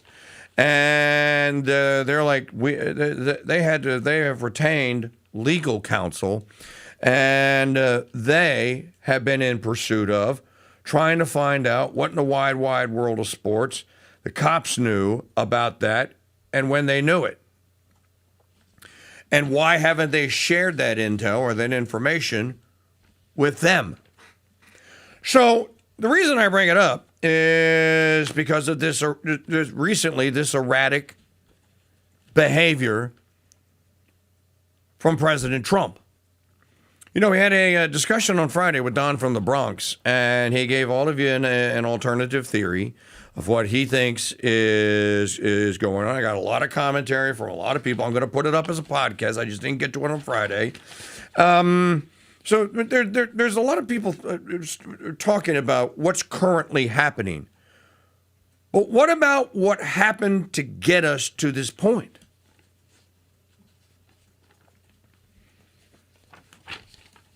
There are so many things that have transpired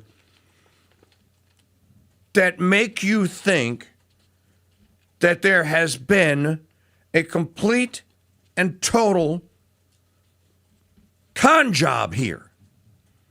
I don't think that that's irrational. I know too many sane people that tell me and have been telling me for the past year and 3 months, dude, you know, you were conned, right? I'm like, oh, come on, man, that's just the stress talking. Think about it. Walk through the chain of events. Or it could just be a coincidence, G-Kid. It could be. Could be. Maybe it's more difficult to do than people think. Maybe, well, then why did you promise it? It's not like you didn't have experience. Why has the president surrounded himself with Zionists? There's no doubt about this. You know, when Don from the Bronx said, and I had a friend of mine ask me, he goes, you know a lot of tradies. Are you guys obsessed with Jews? I'm like, absolutely not. Unless you're talking about Jesus, Mary, and Joseph. Yeah, then we're obsessed. And he goes, well, why did he keep saying that the tradies are obsessed with Jews? I'm like, maybe the ones he knows, they are obsessed with Jews. I'm not. I do have conversations with tradition-minded friends about Zionism, and we've had them here on this show. Are we obsessed about it? I wouldn't say obsessed. Maggie said that there's a new poll. Let's just deal with the reality of what's happening here.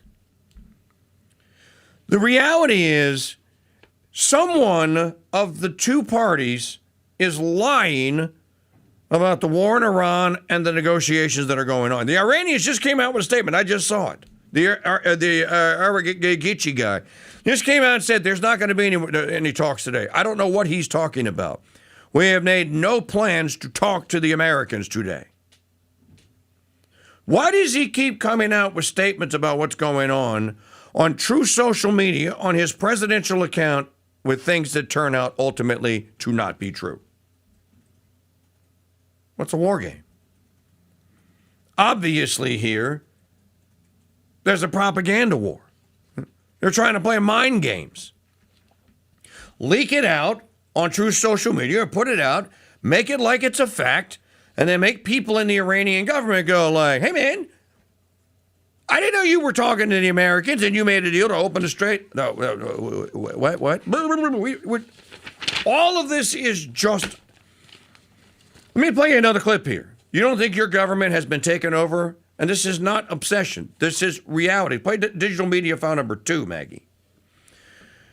Now, going back to the Butler thing, was the deal made to get Trump out of his legal lawfare trouble before, and thus the assassination attempt possibly staged, because the deal had already been made? Or was it made after the assassination attempt? Like, that's how close we came. Next time you get it. And he took the deal. Play Schumer. Watch this. The view of Palestinians is simple. Well, the Europeans treated the Jews badly, culminating in the Holocaust, and they gave them our land as compensation. Of course, we say it's our land. The Torah says it. But they don't believe in the Torah. So that's the reason there is not peace. They invent other reasons, but they do not believe in a Jewish state. And that is why we in America must stand strong with Israel through thick and thin. We must, because that is the reason, not any of these other false shibboleths, why there is not peace in the Middle East. Too many people don't understand that here in America. I understand it perfectly well, and I understand that the Palestinian people also have a right to exist. And I understand that the land of Palestine actually is theirs. It's more theirs than it is yours. And who's this we you were talking about? He was saying that at APEC, by the way. You want your talk radio shaken. Too many free radicals. Free radicals, sir? Too much red meat and white bread, and too many dry martinis. Not stirred. Then I shall cut out the white bread, sir. Truth never dies on the Veritas Radio Network's Crusade. Hello, Red, White, and Dude Nation. I'm Janet Huxley at the Mike Church Show News Desk with your crucials for Monday, April 20th, 2026. This report is brought to you by the all-new Mike Church Show website and Dude Nation membership service. Check it out today at the all-new MikeChurch.com. In the market report at last close, the Dow was up 1.79%, the S&P 1.20%, and NASDAQ was up 1.52%. Today is National Lima Bean Respect Day. Can you imagine? It's also National Pineapple Upside Down Cake Day. It's National Cheddar Fries Day, and it's National Look-alike Day. And it's also National Volunteer Recognition Day. Every single one of us has benefited from the work of a volunteer, and Volunteer Recognition Day acknowledges the beauty of this phenomenon. Every direction we turn, we can do something outside of our daily list of requirements. As you go about your day, honor and thank those who go the extra mile, and think about volunteering yourself. See where you can fit in some time for it. Take a moment to thank a volunteer in your life at any rate. And our quote of the day, it is simply impossible to lead without the aid of prayer a virtuous life, St. John Chrysostom. You can learn all about today's Saint of the Day in the Saint of the Day podcast at crusadechannel.com. You're listening to The Mike Church Show in the Red, White, and Dude Nation. Hey, King Dude, why did the chicken cross the road? Oh, I give up, dude. Is this another "it's such a bad dad" joke that I'll need a replacement in real life? No. It's a good one. Because he was excited about the Mike Church Show free spring fling preview. Get it? Oh, dude.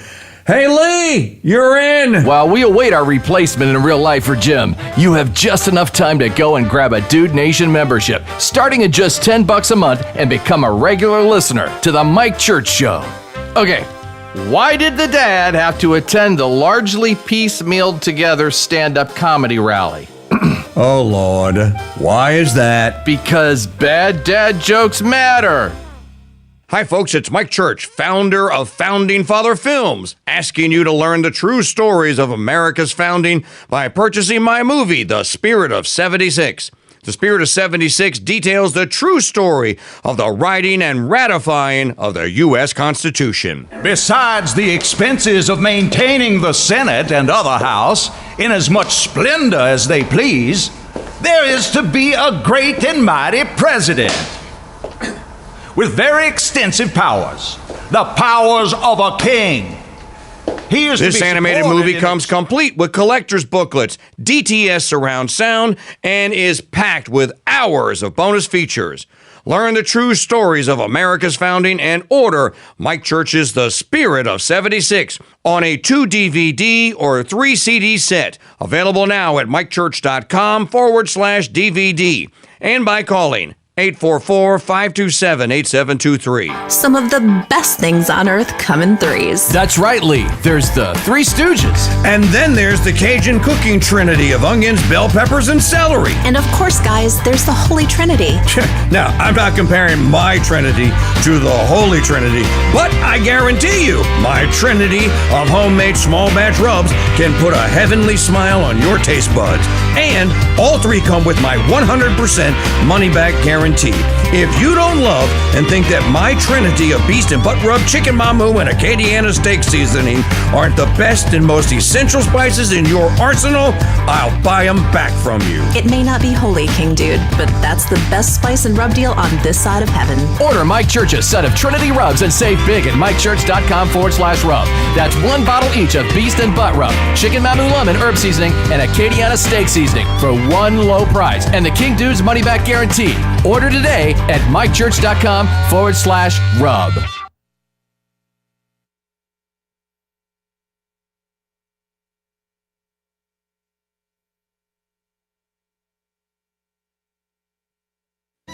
Most Crusade Channel wannabes only get the mission half right. Men, you are about to embark on a great crusade to stamp out runaway decency in the West. So why settle for half-baked radio hacks crusading in mono when you can get the real deal on the Mike Church Show? Now go do that voodoo that you do so well.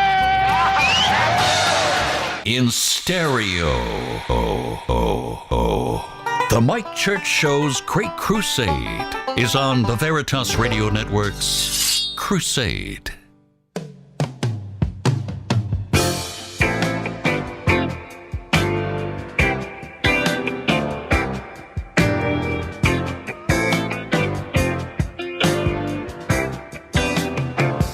I was tired of my lady. We'd been together too long. Like a worn-out recording. Remember those 6 carts I was given with songs? This was another one of them. While she lay there sleeping, read the paper in bed, and in the personal columns, there was this letter I read. If you like pina coladas and getting caught in the rain, if you're not into yoga, if you have half a brain, if you like making love at midnight in the dunes on the Cape, then I'm the love that you've looked for. Write to me and escape. Tomorrow is the official extravaganza celebration with gifts, guests, and other stuff galore. Today is the actual day, though, 35 years ago today. So at about this time, I would have completed segment number 1. It would be in segment number 2. And might have played the Pina Colada song that day. At 1560 WAMWSLA. Make a donation to our fundraising efforts for April, and just for the heck of it, for 35 years, crusadechannel.com/donate. Maggie, play digital media file number 3.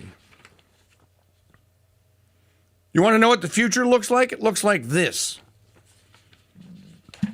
Now, this is no one's fault other than people like Schumer's. Gen Z, that rising generation, look at this. Across party there, 3/4 of Gen Z say they sympathize more with the Palestinians than the Israelis. That's a massive sea change. It certainly is. It'll be fascinating to see how that plays out in the midterm. Steve Kornacki, thank you so much. Well, which party is going to talk to those young people and say they agree? That's how it's going to turn out. Yep. Now, I saw this the other day. People saying, it's not going to be that bad. The much reliable voting bloc, the MAGA old people, they're still there. They did let Trump. Oh, I'm sure, we've been fed a steady diet, war, bomb, kill, for 40 plus years. So I'm pretty sure that the people that have had this drilled into their brains are just loving watching the highlight reel of Iranians being blown to kingdom come, Lebanese being blown to kingdom come. Yesterday they got a special treat. They got to watch an Iranian tanker getting blown to kingdom come. This is fun. We like war. We're a warlike people. No, it's like watching Call of Duty, right?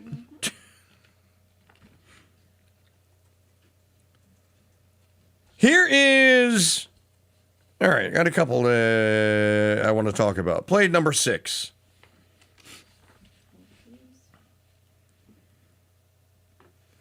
This is what is happening in New Tenochtitlan City. Now, pay attention to the joy. You misnumbered it? You know which one I'm talking about? I got it. Yeah. Pied-à-terre tax. This is a joyful occasion using the government to steal money from people that have earned it. Watch. When I ran for mayor, I said I was going to tax the rich. Well, today, we're taxing the rich. I'm thrilled to announce we've secured a pied-à-terre tax, the first in New York's history. This is an annual fee on luxury properties worth more than $5 million, whose owners do not live full-time in the city. Like for this penthouse, which hedge fund CEO Ken Griffin bought for $238 million. This pied-à-terre tax is specifically designed for the richest of the rich, those who store their wealth in New York City real estate, but who don't actually live here. But even so, they're able to reap the huge financial rewards of owning property in, dare I say, the greatest city in the world. And most of the time, these units are sitting empty, since again, they don't actually live here. This is a fundamentally unfair system that hurts working New Yorkers. Now, it's coming to an end. This tax will raise at least $500 million directly for the city. It'll help fund things like free childcare, cleaner streets, and safer neighborhoods. As mayor, I believe everyone has a role to play in contributing to our city, and some a little bit more than others. Happy Tax Day, New York. Happy Tax Day, New York. Yay! We're going to steal money from people that have it and give it to people that don't. Nothing new under the sun. This is the same tax the rich, soak the rich crap the Democrat Party has been selling for the last 110 years. Can I let you in on a little secret, though? He said that this is for the extremely, extraordinarily wealthy people, and we're only taxing properties that are worth over $5 million. These are luxury, super luxury apartments. Properties.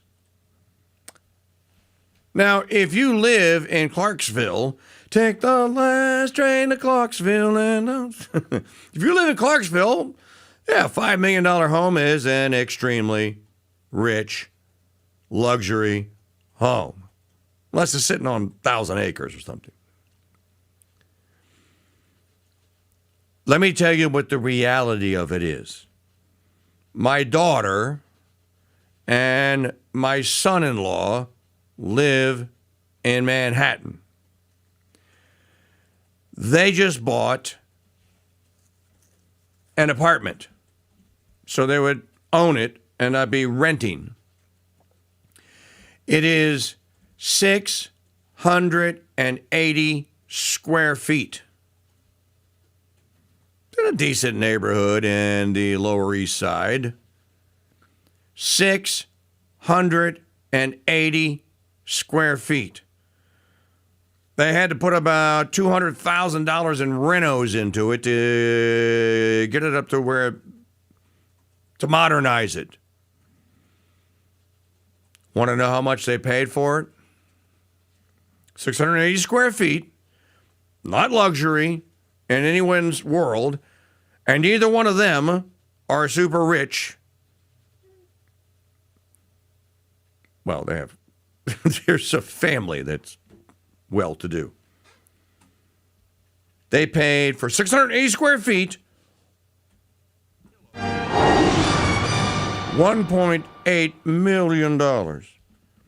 Add in the $200,000 in renos and 680 square feet in New Tenochtitlan City will cost you just a little north of $2 million. To get to the $5 million, do the math. Do the math.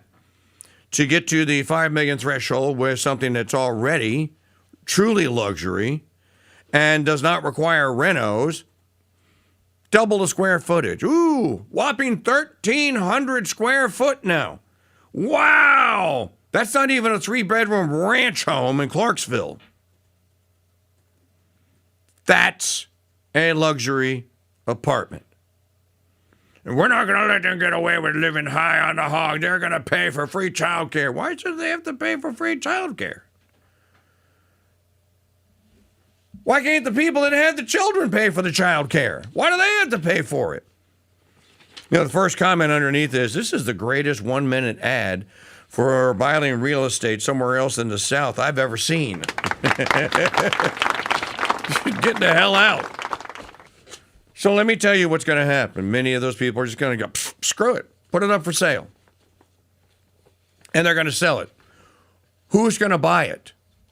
Well, depending on what kind of a financial situation that you're talking about, why would someone else buy it knowing that they got to pay Madman Mondani's tax? Why wouldn't they just go, well, you know what? Hey, the bank can take it. Here, see if you can get rid of it. Nothing new under the sun. People that are in power are more stupid than they've ever been before, and the people that vote for them seem to be becoming more stupid than they've ever been before. The smartest guy left standing in the room might be Sean Duffy. Play digital media file number 9. By the way, 53% of commercial driver's licenses in New York have been issued to illegal alien criminal trespassers. We polled a random sample of our academy students in Oklahoma City for air traffic control. Of the 250 that we polled, only 3 of them were not gamers. And so we thought, well, listen, there's a connection here. They problem solve, they're spatially aware, they do multiple things at the same time. It's very reminiscent of what air traffic controllers do. And so we reached out to the community. Listen, we blew the socks off any prior record. We had 12,000 applications in 24 hours. 11,000 of those were qualified. We've already sent 8,000 of them to go get their skills test. So again, looking to find the best and the brightest, the best qualified to become air traffic controllers. I think this is a sign that, looking at who we attract, who's great at the job, this made sense for us to reach out to the gaming community, and the response has been remarkable. Magdalene Rose, 12,000 gamers want to become air traffic controllers. Most of these gamers are in their 20s, I would imagine. Whose demo is that? I don't know, and I think it's interesting because Mamdani and all these people who have been pushing left-wing socialism, they're being effective. Like, they're not at need for victories. They're winning over and over again. But you mentioned the system in New York and the pricing there. I have a lot of friends and family there, and people don't realize there were 3 mass exoduses from New York in the recent decade when the riots happened for Black Lives Matter and they smashed up luxury stores. During COVID, when wealthier families and upper middle class left the Upper West Side by the busload, and then when Mamdani took over. So when you say you're going to tax the rich, like the scale you gave is a good example. People think that the rich means people with $5 million houses. That's not what it means. It means the upper to middle class of New York that sustain it tax-wise when billionaires pull out. So this pipeline he's creating where he's going to squeeze and squeeze and squeeze, people are just going to leave eventually. You know Ryan Serhant, the guy who runs the real estate company there, who's on a bunch of TV shows, he said I think a year ago, New York will become a pied-à-terre city. Not anymore, not with what Mamdani has done. You can't blame someone for voting with their feet in that circumstance, especially as bad as the crime problem is going to become. And now you're going to have a place where the dinner bell is going to be rung and the Muslims are going to respond. So if you have wealthier Muslims, they're going to go to live under a Sharia law mayor. Yeah, I'll pay the tax. Let's move. So who's going to take those apartments? Sharia law Muslims. That's who's going to take those apartments. Well, and people never make that connection. Where if you drive out all the wealthy people in the city, and by wealthy I just mean people in maybe upper middle class or middle class areas that have stability, they're going to be replaced by people buying internationally. This is what happened in London. That's why this is so frustrating to me. They raised taxes. They made it impossible to start businesses in London. So the only people that could afford to stay were people from the aristocracy who have homes they're not paying anything on except maintenance. And then people came in from Saudi Arabia. They came in from Qatar, from Egypt. They were very wealthy Arab Australians. Those were the people who were able to pay taxes, who were able to hold those buildings. So London slowly became owned by the Arab world. And nobody will debate that. Now, the most hard leftists will admit that. That's what's going to happen. That, and there will also be, I think, a presence of Chinese money in there and Asian money in a way there isn't in London. But when you destroy pied-à-terre, what you're really saying is we will come for you no matter what. And, Kathy Hochul, the governor of New York, had to stop him from doing this on $1 million pied-à-terre areas. That's where he wanted to start. He was talked down from that. She is trying to play... no, wait a minute. She had her re-election, right? She's re-elected. Yeah. Okay. So before the election, she was trying to shut him up. She kept saying, don't go there, bro, because it ain't going to happen. I'm not going to allow it. So, at least there was some political smarts here. I want to kind of pop around for a moment here. I don't even care to hear what Tommy Lahren has to say about this. I only want to hear what Lawler has to say. The stupid party is stupid. Your party, because I'm going to change my driver's license. I'm going independent. I no longer wish to be affiliated with the Republicans. These people are talking about losers, President Trump. I just want the audience to hear a little bit of digital media file number 11. Now, put this into context here. Well, now we're going to deport If you're illegal and you're here, you have to go. We're going to send you home. You should self-deport. Remember, 12 to 15 million, didn't even know the number. Biden was responsible. We're going to get rid of all of them. Oh, sorry, we didn't really mean that. Watch. I understand, Congressman, what you're saying here, but correct me if I'm wrong. It sort of sounds like you're saying that we must keep the world's people protected in this country until the world's problems are solved or until we go and solve the problems of other countries. That's not what I said. You said that we need to manage the hemisphere. We need to fix Haiti before the Haitians go back? No. President Trump is saying we need to address the problems in our own hemisphere. And the administration is rightfully taking action, cracking down on the cartels in Mexico and beyond, going after Maduro in Venezuela. They have isolated Cuba. The fact is, Haiti has been a long-term ally, and we want stability on the ground in Haiti. Stop the tape! Why in the hell do we need an ally in Haiti? This is the poorest basket case in the hemisphere. You know why it's an ally?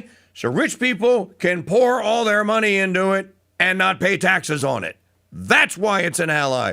And now the Trump administration's position, we got to fix Haiti. I want all 7 swing states. I want them all. But it's a problem, okay? And Cuba's surrounded, and I don't like Riley Gaines. She's the 5th place loser. And so is Joe Kent. Joe Kent's a loser, but we got to fix Haiti, and we can't send those people back until what? We got to fix Iran. We got to fix Palestine, and now we got to fix Haiti. We got to fix everywhere except America. It's a very frustrating process, and this is why when Republicans say, "Oh, it's going to be fine in midterms, it's going to be fine," it's not. The war. No, they don't. But also, this thing is happening in the Democrat Party where they finally allowed in enough lunatic socialists like Mamdani, and there's a couple in Arizona specifically. And these people are not just show socialists. They're not corporate Democrats. They're enacting their policies. And as always, at the beginning, when there's so much corporate bloat and greed, the working people think the socialist policies are refreshing and a good idea, and they support them. And I'm very frustrated because America gave Donald Trump a chance to win on right-wing populism. We really did in 2024 with the alliance of the podcaster bros and Elon and everybody. We gave him the opportunity, and he simply threw it away in favor of an endless war and ridiculous policies that are getting us nothing. So in midterms, when we lose midterms, I don't want to hear how could anyone vote for socialist Democrats. You drove them. You drove young people into their arms. Now, switch to another issue. Now, the entirety of the Republican Party, basically, except for Marjorie Taylor Greene, to her credit, she's not a Republican anymore, is now coming down against Catholics. This war on Pope Leo, just see General Mike Flynn's 2,000-word-long word salad tirade against Catholics, telling us to shut up, get with the program, get with the guy that we elected. You must back him over the Pope. The Pope needs to stay the hell out of it. Why doesn't he have a crossword to say about Iran and this and that and the other? I'm going to tell you, they are pissing off the wrong voting bloc. So listen to this, Maggie. Play the clip of the Holy Father, the one you don't have on the cut sheet, the last one that we found from the press conference at 35,000 feet aboard Leo XIV one. There's been a certain narrative that has not been accurate in all of its aspects, but because of the political situation created when on the first day of the trip, the President of the United States made some comments about myself. Much of what has been written since then has been more commentary on commentary, trying to interpret what has been said. Just one little example, the talk that I gave at the prayer meeting for peace a couple of days ago was prepared 2 weeks ago, well before the President ever commented on myself and on the message of peace that I am promoting. And yet, as it happens, it was looked at as if I was trying to debate again the president, which is not my interest at all. They're wrong. The Holy Father. Now, are you going to accuse Sean Hannity? You're going to accuse the Holy Father of lying now? Yes, they are. They are. I saw it. They are accusing him now of being a liar. You are literally taking your political future and micturating it just on the ground. And just going like, we don't need your Catholic votes. Wrong. You can't get elected without us. You do. Pope Leo is not Pope Francis either. Like, I think Protestants got very comfortable hating on Catholics because Francis oftentimes interjected himself into conversations that were not great. And Francis did have many divides around his papacy. Well, he was a socialist. I think Protestants got into an idea that it was okay to treat the Pope like this because they saw Francis and they saw how many disagreements us as Catholics had with him and the Benedict situation and all of that. They don't understand that this is different. Like, we are not backing down on Pope Leo. Pope Leo is also not Francis. Like, I know that he has socialist tendencies. I don't view it as the same thing. I think he's much more mild-mannered. I think he has an interest in peace in general that Pope Francis sometimes lacks. So Protestants have to understand, just because we question the Pope and Pope Francis does not mean we're not loyal to the Pope. And that's the education gap here. Magdalene, this is the Cro-Magnon man viewpoint. They know so little, and they hate the Catholic Church. They are such anti-Catholic hating bigots that they don't really know the first thing about the papacy. The papacy does not care about the American presidency. It just doesn't, unless the American president is out promoting a heresy or is out talking about killing babies. And it should care, but it only cares about the act. It doesn't care about the person. They're trying to drag American Catholics basically into a personality contest between President Trump and Pope Leo. And then, and then on the side saying basically the Catholic social, moral, theological doctrine doesn't really matter. And you just need to get over it. You're an American first and a Catholic second. Sorry, Catholic first, seek me first the kingdom of God, American second. You got it exactly backwards. And if you keep running your mouth and you keep going on your television shows and anyone that will listen to you, this will trickle down to even cafeteria Catholics, as they call it, because this is how a movement gets started. You're going to animate those young people that are finding the Latin Mass and are finding scholas and the beauty of Our Lady and the statues and the cathedrals and the beautiful buildings. They don't think Pope Leo is a bad guy. And they don't think Catholicism, they think Catholicism is the thing. Who are they going to rally behind if you keep waging war on not the titular leader? He is the leader of the church on earth. I keep saying this. No one will listen to Mike Church. He is the vicar of Christ. He has the right to the public square, not just in the United States, anywhere on earth. He can speak on any actus humanus, on any human act. And it just so happens that he's talking about peace these days. We're supposed to what? We don't want peace now? I thought you wanted to be the peace president. What happened? Where's my Nobel? Barley Gaines, she said, I don't like her. She's a loser like John McCain. The stupid Krauts, the Danish, the donks should have given me the Nobel, darn it. Trump is not doing himself any favors, and they won't take the phone away from him, and no one will tell him no. So every time he mentions Pope Leo, if it's not to say, oh, I love the Holy Father, and we love the Catholics. You know what? You know what party it is that's going to walk away from the Israelis? It's going to be, looks to me like it's going to be the Democrats. And you know what? If they stop killing babies, I might follow them. Well, my position of Republicans don't really value Catholics until they need a Supreme Court justice. And then they want a Catholic because they're so studied and scholarly. Then we can have Catholics. Oh, that's right. I think Republicans need to realize Catholics need to realize J.D. Vance is not your warrior. Your position towards the Pope is ridiculous. And keep hating on Catholics. Keep hating it. There's a weird factor in the Republican Party that courts Scientologists and Mormons. And we don't really talk about it because like we try to have peace and everything. But if we're going to hate Catholics, I'm going to start talking about the fact that there's a lot of Scientologists involved in this. Speaking of Scientologists, let's go there. Rod Dreher has a blog. You all know that I paid to subscribe. Yeah, I know he's wonky and is a weirdo. And yeah, I know that he also quit the Catholic Church, but at least he quit for the closest kissing cousin we have, which is Eastern Orthodoxy. Okay? My understanding is they have a valid line of secession. They just reject the Holy Father. And they instead had to have their patriarchs. Okay, we're not going to argue that kind of theology. But Dreher's been around since 1990. He's like me. He's an old geezer. And he knows a lot, he reads a lot, and he's got a pretty good sense on most things. I don't agree with him all the time, and you all, the audience knows that. Blog post from Saturday. AI in Weimar America and Barbarian at the Wall. Okay.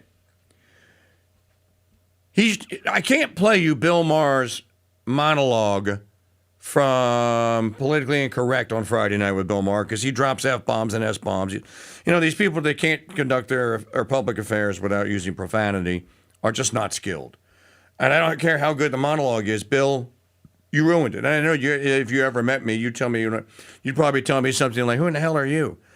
You have 1,000 subscribers or whatever. Who do you think you are? I am your elder.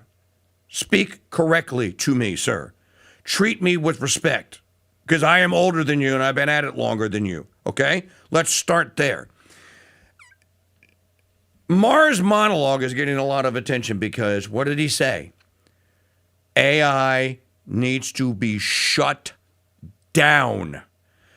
Now, you have a president and a leader of the Republican Party, the leader. He is the titular leader of the GOP. Correct? You agree with that, right? Yes.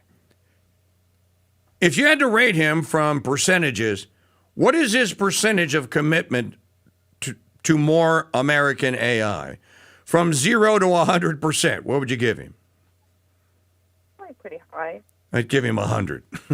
Yeah. Is there any trepidation? Is there any warning whatsoever? Is there any danger? Does he ever talk about anything? No. We're going to beat the China. We beat China in AI, too. We beat China. Joe King got remarried a little too early, if you ask me. Just a little too early. And he's stupid. Low IQ. I'm high IQ. And AI is, we're going to have 17 trillion in AI. They're going to be giving power back to the people. Mark Zuckerberg called me, doesn't like Roddy Gaines either. 100%. Okay, Dreher. Because reader Rob G never steers me wrong on book recommendations, I bought and downloaded The Scaling Era, an oral history of AI, 2019 to 2025. By Dwarkesh Patel. In it, Patel interviews most of the top AI people, asking them about what they're doing. I do not recommend the book for the general reader. It's highly technical.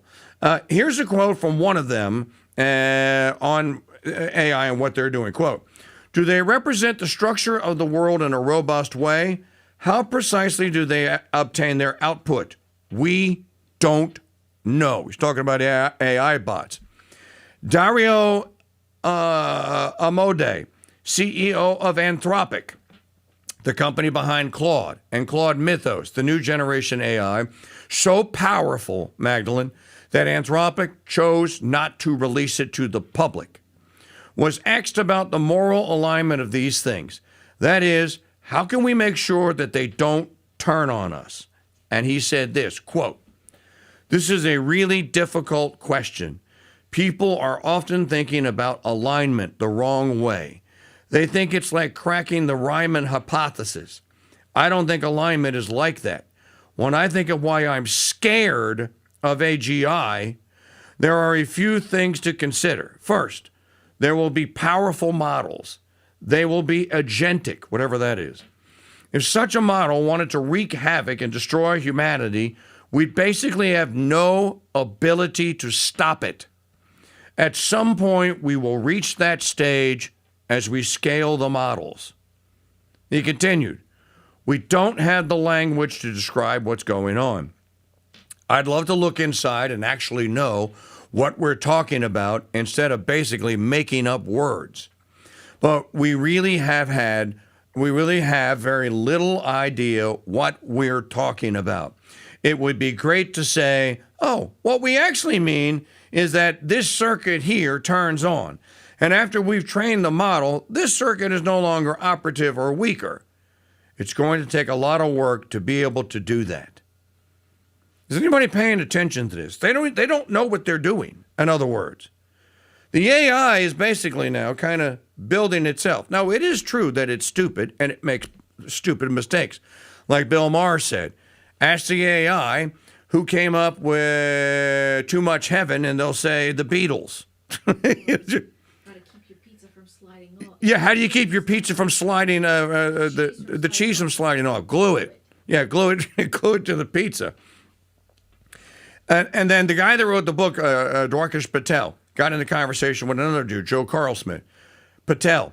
Or it's about the institutions that have been set up. I expect the U.S. government to protect me from AI, not because of its motives, but because of the system of incentives and institutions and norms that has been set up. Well, gee, I wonder who's setting those up.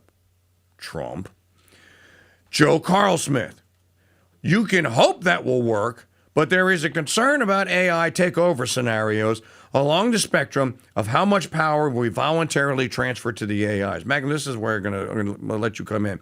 Let me get through this passage. This is very important, folks. I want everyone to understand. Stop what you're doing. Long-form listening. Slow down. Pay attention. But there is a concern about AI takeover scenarios along the spectrum of how much power we voluntarily transfer to the AIs. How much of our civilization did we hand to the AIs intentionally by the time they took over, versus how much did they take for themselves? Some of the scariest scenarios are where it's a really fast explosion. Maybe there wasn't even a lot of integration of AI systems into the broader economy, but there's this really intensive amount of super intelligence concentrated in a single project. That's a scary scenario, partly because of the speed and partly because of people not having time to react. There are intermediate scenarios where some things were automated. Maybe people handed the military over to the AIs, or we automated science, or we're doing all of our cybersecurity with AIs. That's giving the AIs power that they don't have to take from us. Then there are worlds where we are more fully transitioned to a world run by AIs. In this scenario, humans voluntarily did that. Maybe there were competitive pressures, but we intentionally handed off huge portions of our civilization to AIs. At that point, I think it's likely that humans have a hard time understanding what's going on. A lot of stuff is happening very fast. The police are AI automated, he says. The courts are automated. You know, they just came out with a movie. Maggie, Pratt was in it. Chris Pratt, great movie. Yeah. We reviewed it. We gave it 4 Reagans. No profanity. Oh, there was a little bit of profanity. Great story. Rebecca Ferguson, one of my favorite actresses, is in it. Pratt is great. What was it called, Maggie? Oh, gosh. It'll come to me in a moment. Basically, the courts are now all AI. There are no judges. The judges are AI creations that look human. They appear on a screen and appear human, but they're not. They're an AI. So we already have a warning from sci-fi people going like, dude, this is the world. Now, there's a happy ending. In the end, they're able to convince the AI that it's wrong because of the evidence. How many people get the chance that Chris Pratt had in the movie to prove the AI incorrect. No, tomorrow. No, it's not Tomorrow World. A lot of stuff is happening very fast. When we look, okay, I tend to think a little less about these scenarios because they're further down the line. When we look at technological adoption rates, adoption tends to be quite slow. Mercy. Yeah, the movie is called Mercy. I suggest everyone in this audience, you should watch it. If you don't have Amazon, that's fine. Go over to a friend's house and ask them if you can watch it together. However, have a watch party. If humans have really lost their epistemic grip on the world, if they've handed the world to these systems, even if we have laws and norms governing AI, I want us to have a really developed understanding of what's likely to happen in that circumstance before we go for it. You know, and there's more on this. It gets kind of technical here. These are the people that have created and have worked on these current AIs. What are they telling us? You know, when you call a company now and an AI chatbot answers, there's no getting around that damn thing anymore. It's almost impossible to get around it. And it will tell you, no, I can answer your questions, and of course it answers them poorly, and you get phone treed, right? You get option 6, get to option 6. Yeah, well, that didn't answer my question. Go back to the menu.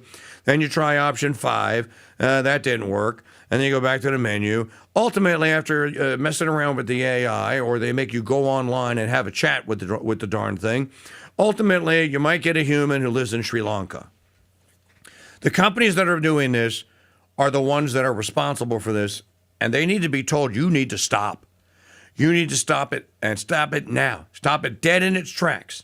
You know, give them the Sigourney, the Sigourney Weaver answer. I say we take off and nuke the entire site from orbit. It's the only way to be sure. Are young people concerned about this, as old people like me are? Oh, yeah. Well, and this is the danger that I see coming from Democrats. If they're going to talk about AI and they're going to pretend they're curbing it, they're going to pretend they're, maybe some of them even will. They'll go after it because stopping AI aligns very well with core socialism of like the Workers' Party and all that. It aligns well naturally. And because of that, we're in a bad position because J.D. Vance is bought and paid for by Peter Thiel in Silicon Valley and the AI Brigade. He just is. I mean, that's just general knowledge.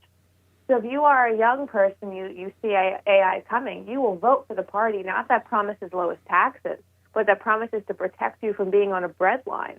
And the other side of this is we don't actually have to have AI. Like, if this gets bad, if people feel like they're going to die or that they don't have enough food or they're going to starve, there's going to be a famine, they are robots. Like, I don't understand why Republicans don't say this. Like, at the end of the day, they don't have thumbs. They're not human beings, and you can destroy them. And I caution the technocrats, including Elon Musk, to not dismiss the quarterbacks and like the human nature and the rednecks, who at a certain point will just go, why don't we just like throw it out or just pour water on it? Because if you have robots taking food from people, eventually someone's going to go, yeah, or we could just not live like this.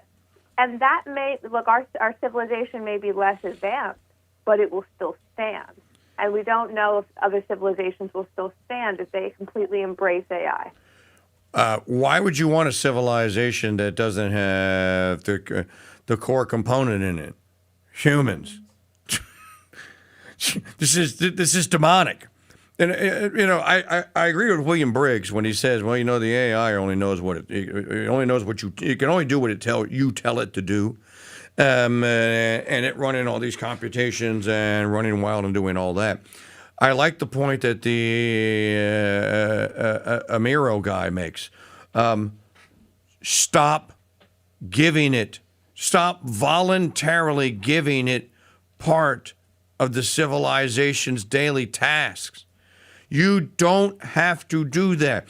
One of the greatest, I think, and failed, I think it's going to fail ultimately, experiments in this and this is madness. And if I had a choice, and people around here, like where I live in Mandeville, Louisiana, do have a choice, they had several McDonald's here in the area, and one of them decided it was going to go AI, nobody working except in the kitchen.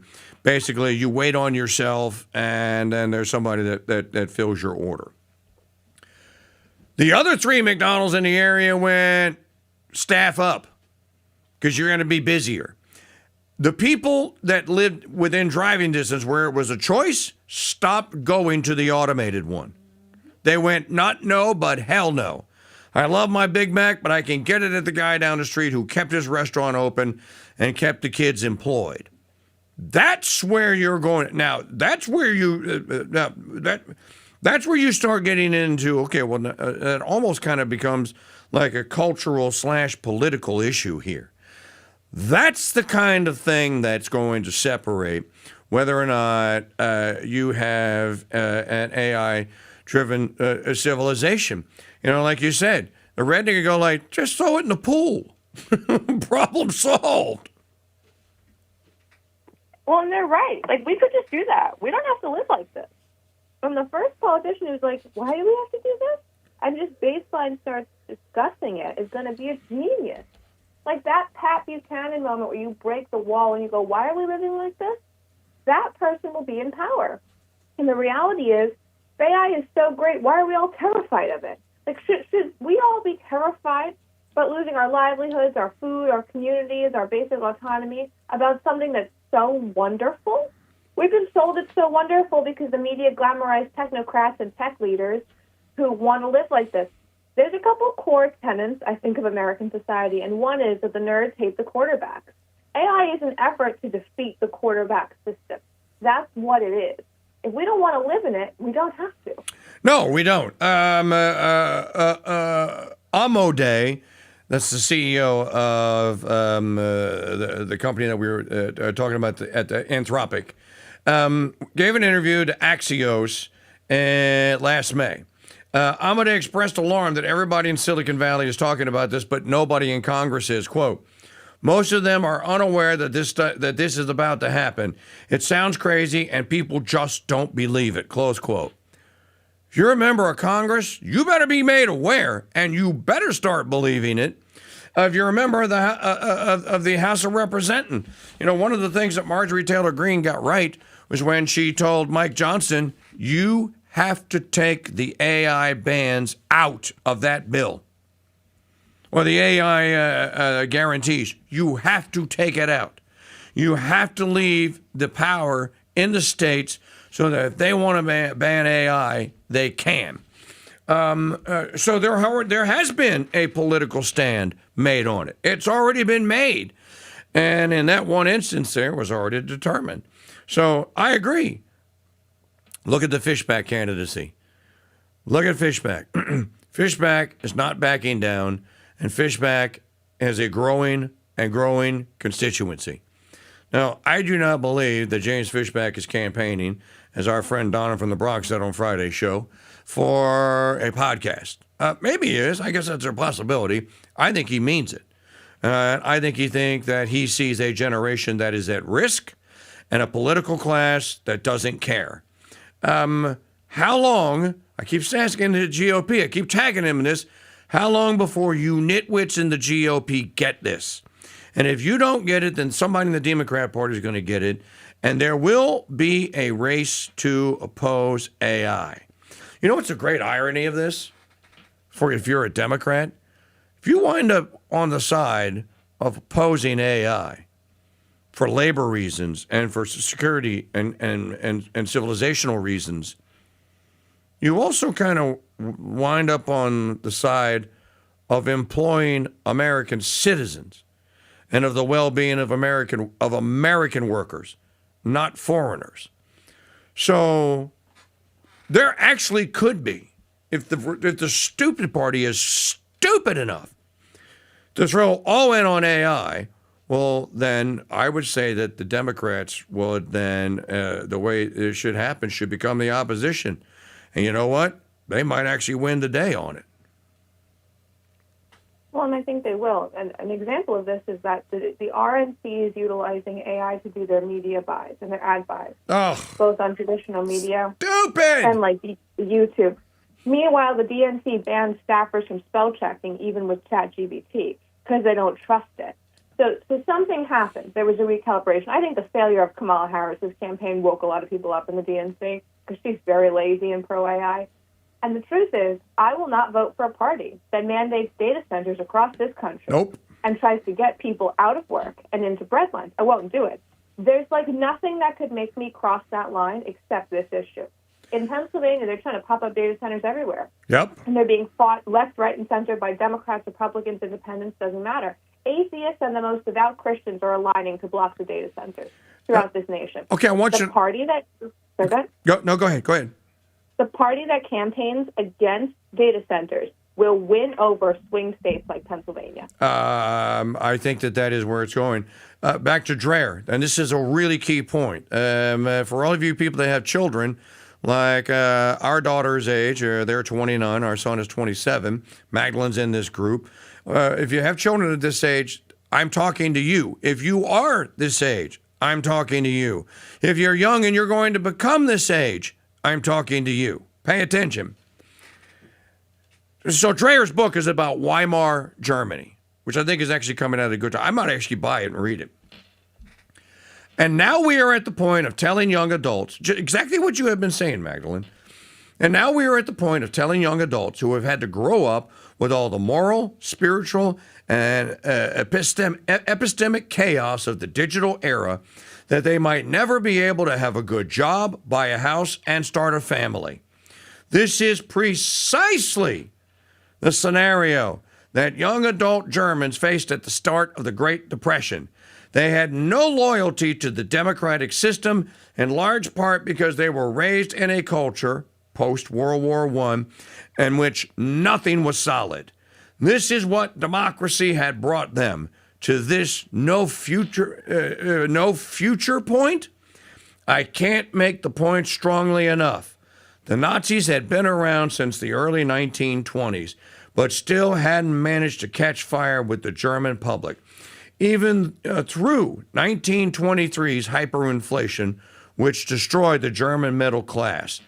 In the 1928 election, they still polled only 2.6%. They caught fire in the 1930 election, about a year into the Depression, when the exhausted German people had had enough. They didn't stop flaming up until they burned down half of Europe and 6 million Jews. The earliest mass adopters of Nazism in late Weimar were educated, middle-class, young people who saw no hope for their lives under democracy. With MAGA imploding as every day goes by, Magdalene, with the stupid party just remaining stupid on this question, and the Democrats are stupid on it too, they're even more stupid, and with no one seemingly paying attention to what is actually going on in young Americans' lives and realizing that they actually are looking for leadership and they're looking for homes. They don't want to live in their parents' basement for the rest of their lives. The fact that Sean Duffy says he got 12,000 applicants from gamers, how many of those gamers do you think are in their parents' homes? Large portion of them. Probably most of them. Yeah. If you're not paying attention here, a message is being sent by a voting bloc of American citizens and the future of the civilization that they want in. And you're telling them, no, we're not going to. We have to fight a war in Iran. We have to rebuild Cuba. Haiti, shut up. We have to rebuild Venezuela. We're not worried about you. Shut up. You have to vote for us anyways. You don't have a choice. Oh, yeah. Oh. First, you say you don't need the Catholics. Now, with your immigration policy, you're basically saying you don't need the young people. Yeah, a disaster is brewing. You know what? Talk about a paradigm shift. That could be the paradigm shift. Well, and it will be. and young people are not going to go along with it. At the end of the day, nobody cares how much money it will make Silicon Valley if Silicon Valley gets burned down. Like, I think that people are missing this step here. We're allowing ourselves to become jobless and in poverty because of robots. And someone's going to make that argument who's not me, who's a politician with a platform. Someone's going to say, hey, why do we have to have robots? Why can't we just use that when it comes to medicine and science and fields where it makes sense? Why do like 8 million Americans have to be out of work one Tuesday because there's a new program that helps with software development? Like, the person that says that will not only remake politics, they will introduce the next era like Trump did in 2015. And by the way, the Israelis aren't doing themselves any favors. They're falling farther and farther and farther behind when it comes to young people. And they're doing it. This is their doing. This is not me doing it. It's not a bunch of anti-Semites doing it. There's video now. And it's real video. It's not AI. It's not a deep fake. It's an Israeli soldier taking a sledgehammer to a crucified Jesus Christ who has been yanked off, who has been pulled off by crowbars upon the cross where he was hanging outside a Maronite Catholic church. He is bashing our Lord in an IDF uniform with a maul, to the point now where the IDF had to come out and go, oh, hey, no, dude, no, we are totally opposed to this. They realize the risk of more, because now you're going to have a lot more people that are going to go like, wait a minute, an Israeli soldier? I thought they were Christians and I thought they were God-fearing, God-loving buddies and they were our buddies. No, they're not. All that's being done now is that's being exposed. That video has like 20 million views on it now. Well, it will continue. It's a bad idea. I think that people are getting very comfortable with two things: mocking Christians, specifically Catholics, and the idea that we're going to give our future away to robots. Like, neither, which is true. You know what's going to happen from this? We're going to end up back in like the 1960s, 1970s like era of consumerism, those types of things. We're going to reject AI. There will be civil war and cultural battles because you cannot tell young men to go to school. You cannot tell them to behave and do all these things. Have them graduate and go, well, that robot was, $5, so we're going with that robot instead. It causes madness. So when you see, like, who's starting to get this? Mark Zuckerberg. Like, he can't do anything about it. But I've seen his recent statements where he's like, yeah, this is kind of out of control. No, I don't know what we're going to do. And he looks a little terrified. But the ones who don't get it are going to be the ones that the young men unleash their frustration on to begin with. And by the way, the President of the United States has dug himself a hole so deep. He thinks that his cult of personality can get him out of it. It's getting worse. So now, for the second time now, the only thing he hasn't done today or yesterday is threaten to vaporize a civilization. He's saying again that the Iranians walk away from the negotiations, so there's going to be bomb energy plant. We're going to blow all of their power plants. All of them and all of their bridges. These are war crimes.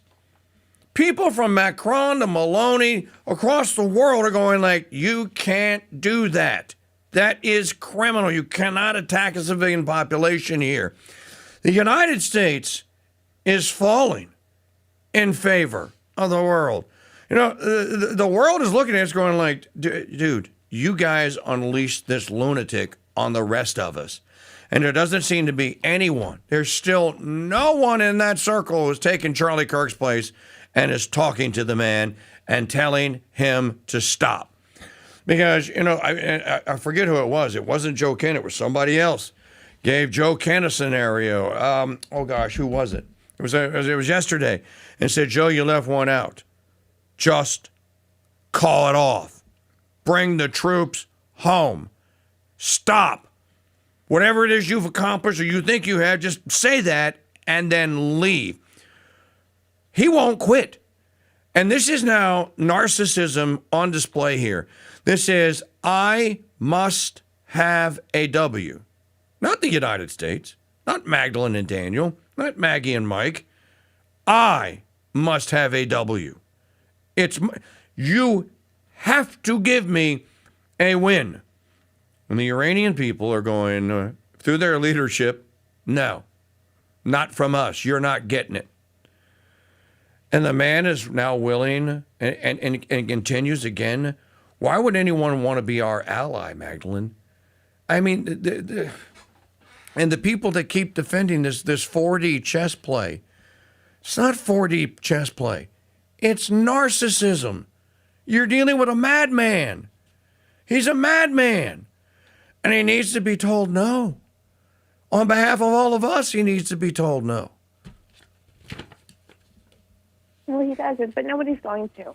And if he sets the stage for young men in this nation of all races, that's what's so dangerous about this. It's not just young white men that are being forced out of jobs. It's Hispanic, it's Asian, especially young Asian men. They're getting angry. They're not at a point of volatility yet, but there will be something. There will be a mass layoff. There will be a company that was going to open that did. There's going to be an economic catalyst, a true one in this nation that affects people nationwide. When that happens, it will be one of those like curtain call moments for Republicans and Democrats, where the people who back stopping AI will be seen as human beings, and the people who don't will be seen as robot sympathizers. I don't understand why Republicans are letting robots put us out of work, because if the robots put everyone out of work, nobody can afford to buy anything.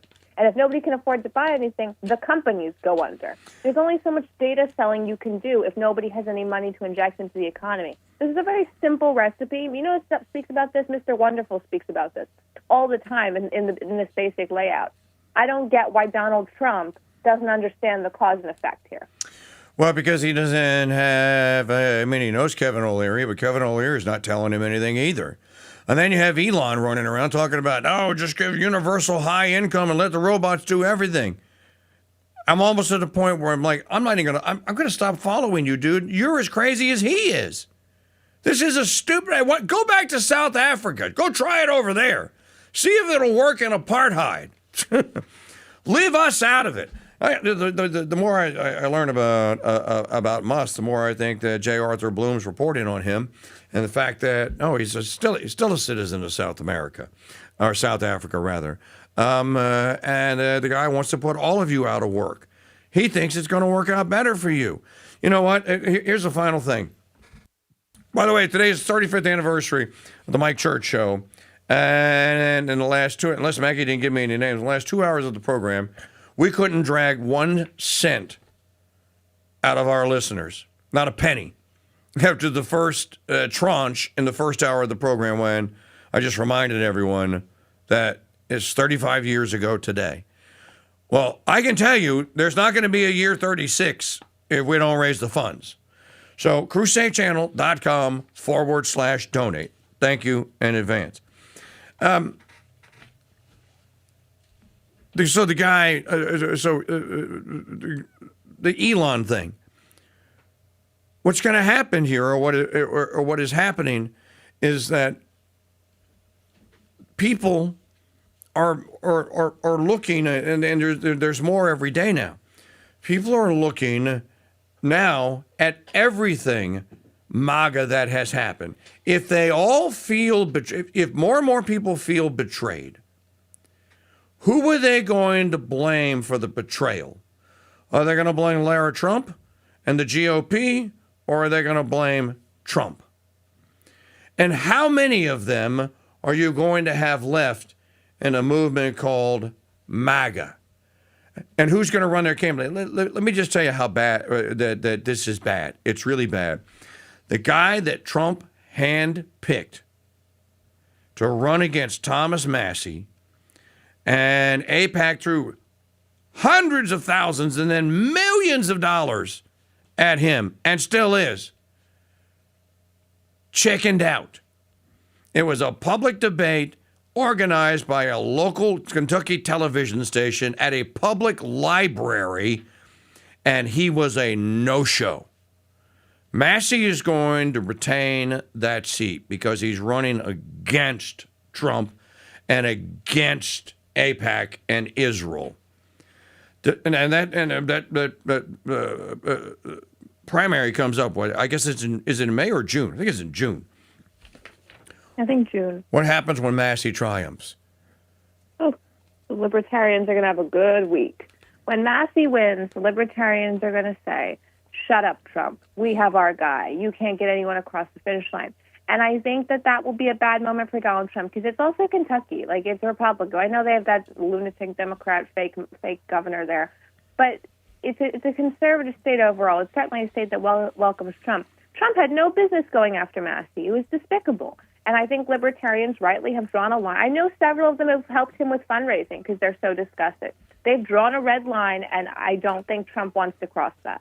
Well, as soon as I can find $250 lying around, I'm going to buy one of those debt badges from him and give him a campaign contribution. He made 2 of them by hand. He was like showing people, like, well, here I am this week, and this is what I'm doing. Hand signing with the gold Sharpie pen, the cards, and the debt badges, and what have you. It would be an interesting campaign, but the guy didn't show up because he doesn't have anything to say. And he's going to lose an argument against someone that's intellectually superior and politically savvy now, like Thomas Massey. Massey's the future of the GOP, not Trump. That's how it's playing out, looks to me. Well, I think that is how it's playing out. Also, Massey's been trying to stop the extension of the FISA awards. He's been doing these things. The problem that Trump has is that his greatest people he supports don't do anything. Like, I am no fan of Marjorie Taylor Greene. I dislike her on a deep level. But she does try to get things done. Does she always go about it in ways I think are particularly effective? No. But she does try to get things done. Massey does get things done. I like Massey. These are people who every day do something. And Trump has a problem because the people he supports, like Food and others, they don't actually do anything. And they have nothing to run on now, whereas Massey does. Okay, Maggie, is this recent? Yeah, just like 3. Okay, 9:18, so 12 and 6, 18 minutes ago, while you and I were talking Trump. Now, Magdalene, does this sound like he is listening to me and you? Listen. Israel never talked me into a war with Iran. The results of October 7th added to my lifelong opinion that, all caps, Iran can never have a nuclear weapon. Did. I watch and read the fake news pundits and polls in total disbelief. 90% of what they say are lies and made-up stories, and the polls are rigged, much as the 2020 presidential election was rigged. Just like the results in Venezuela, which the media doesn't like talking about. The results in Iran will be amazing. And if Iran's new leaders, regime change, are smart, Iran can have a great and prosperous future. We're getting to him. The revolt is getting to him. Now he's out there going, oh, now all of you, you're full of it. You must stick with me. Shut up.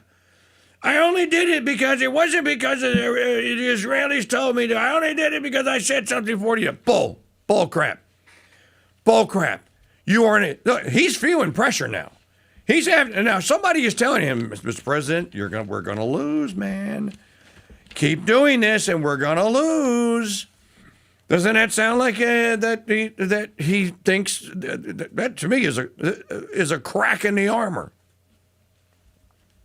Well, I think it is, and I think someone is finally speaking to him. Maybe it's Stephen Miller, who maybe has come back up from, I guess, self-imposed exile. Maybe it's somebody who has a vested interest in not being in, like, a Democrat gulag. Like, someone has to say to Donald Trump, do you realize that if you lose, you're in very bad shape, that your supporters are in a bad place? We were harassed and terrorized under Joe Biden, a mentally incompetent nobody of the Democrat Party, of no real esteem, who was just a company man. This was under somebody who had no idea what was going on. What will happen to us under someone who wants vengeance? I mean, like, that's the credential here. Can you imagine living under a Democrat who wants vengeance? That's a terrifying situation. Maybe someone finally explained to him that he's not just going to be safe and get to have his presidential library and it'll all be kumbaya. All I know is 90% the polls. You keep telling yourself those polls are fake. Pew Research Center is not fake. It's been around for a long time because it's a good polling institute outfit. The United States, the people of the United States are turning. They don't want their government run by Israel any longer, Mr. President, and they don't want any more wars. Most of us. You're losing. It's a losing proposition, and your ego cannot repair it. All right, Magdalene, we'll see you tomorrow for the 35th extravaganza party. Thank you very much. Thank you. You're very welcome. We're going to pick up on this tomorrow here on the Mike Church Show. And again, on this date, April 20th, 1992, he launched the Mike Church Show, 2 hours long, and we have been here ever since. I think I counted a total in 35 years of being off air, a total of 4 months. I missed a total of 4 months in 35 years. So thanks to all of you that have had a share and have been partly responsible for the survival here of the Ethics and Broadcasting Network and Mike Church Show the last 10 years here as we crusade. We're going to have a big celebration, big party tomorrow. Yes, we'll talk about all the things that are going on. We'll have digital media files and the whole thing. We'll also have great guests. KV Turley is going to join us. Brother Andre Marie is going to join us. I have several others that are in the queue. I just got to figure out what time they will be joining us. So a grand party to celebrate the 35th anniversary is tomorrow. Let's break a listening record by all showing up and turning all your devices on so it looks like we had, wow, look at all the people that listened to the grandest day in 35 years. I want to thank all of you for listening. You have and watching. You have a choice in what to listen to and what to watch. And you could have chosen someone else, but you chose us. So thank you very much. And thank you for making 35 years as great as it has. News breaks out today. We'll break in. God bless you and Mary keep you. Run, but they'll never hide. He's a friend of Mr. Madison.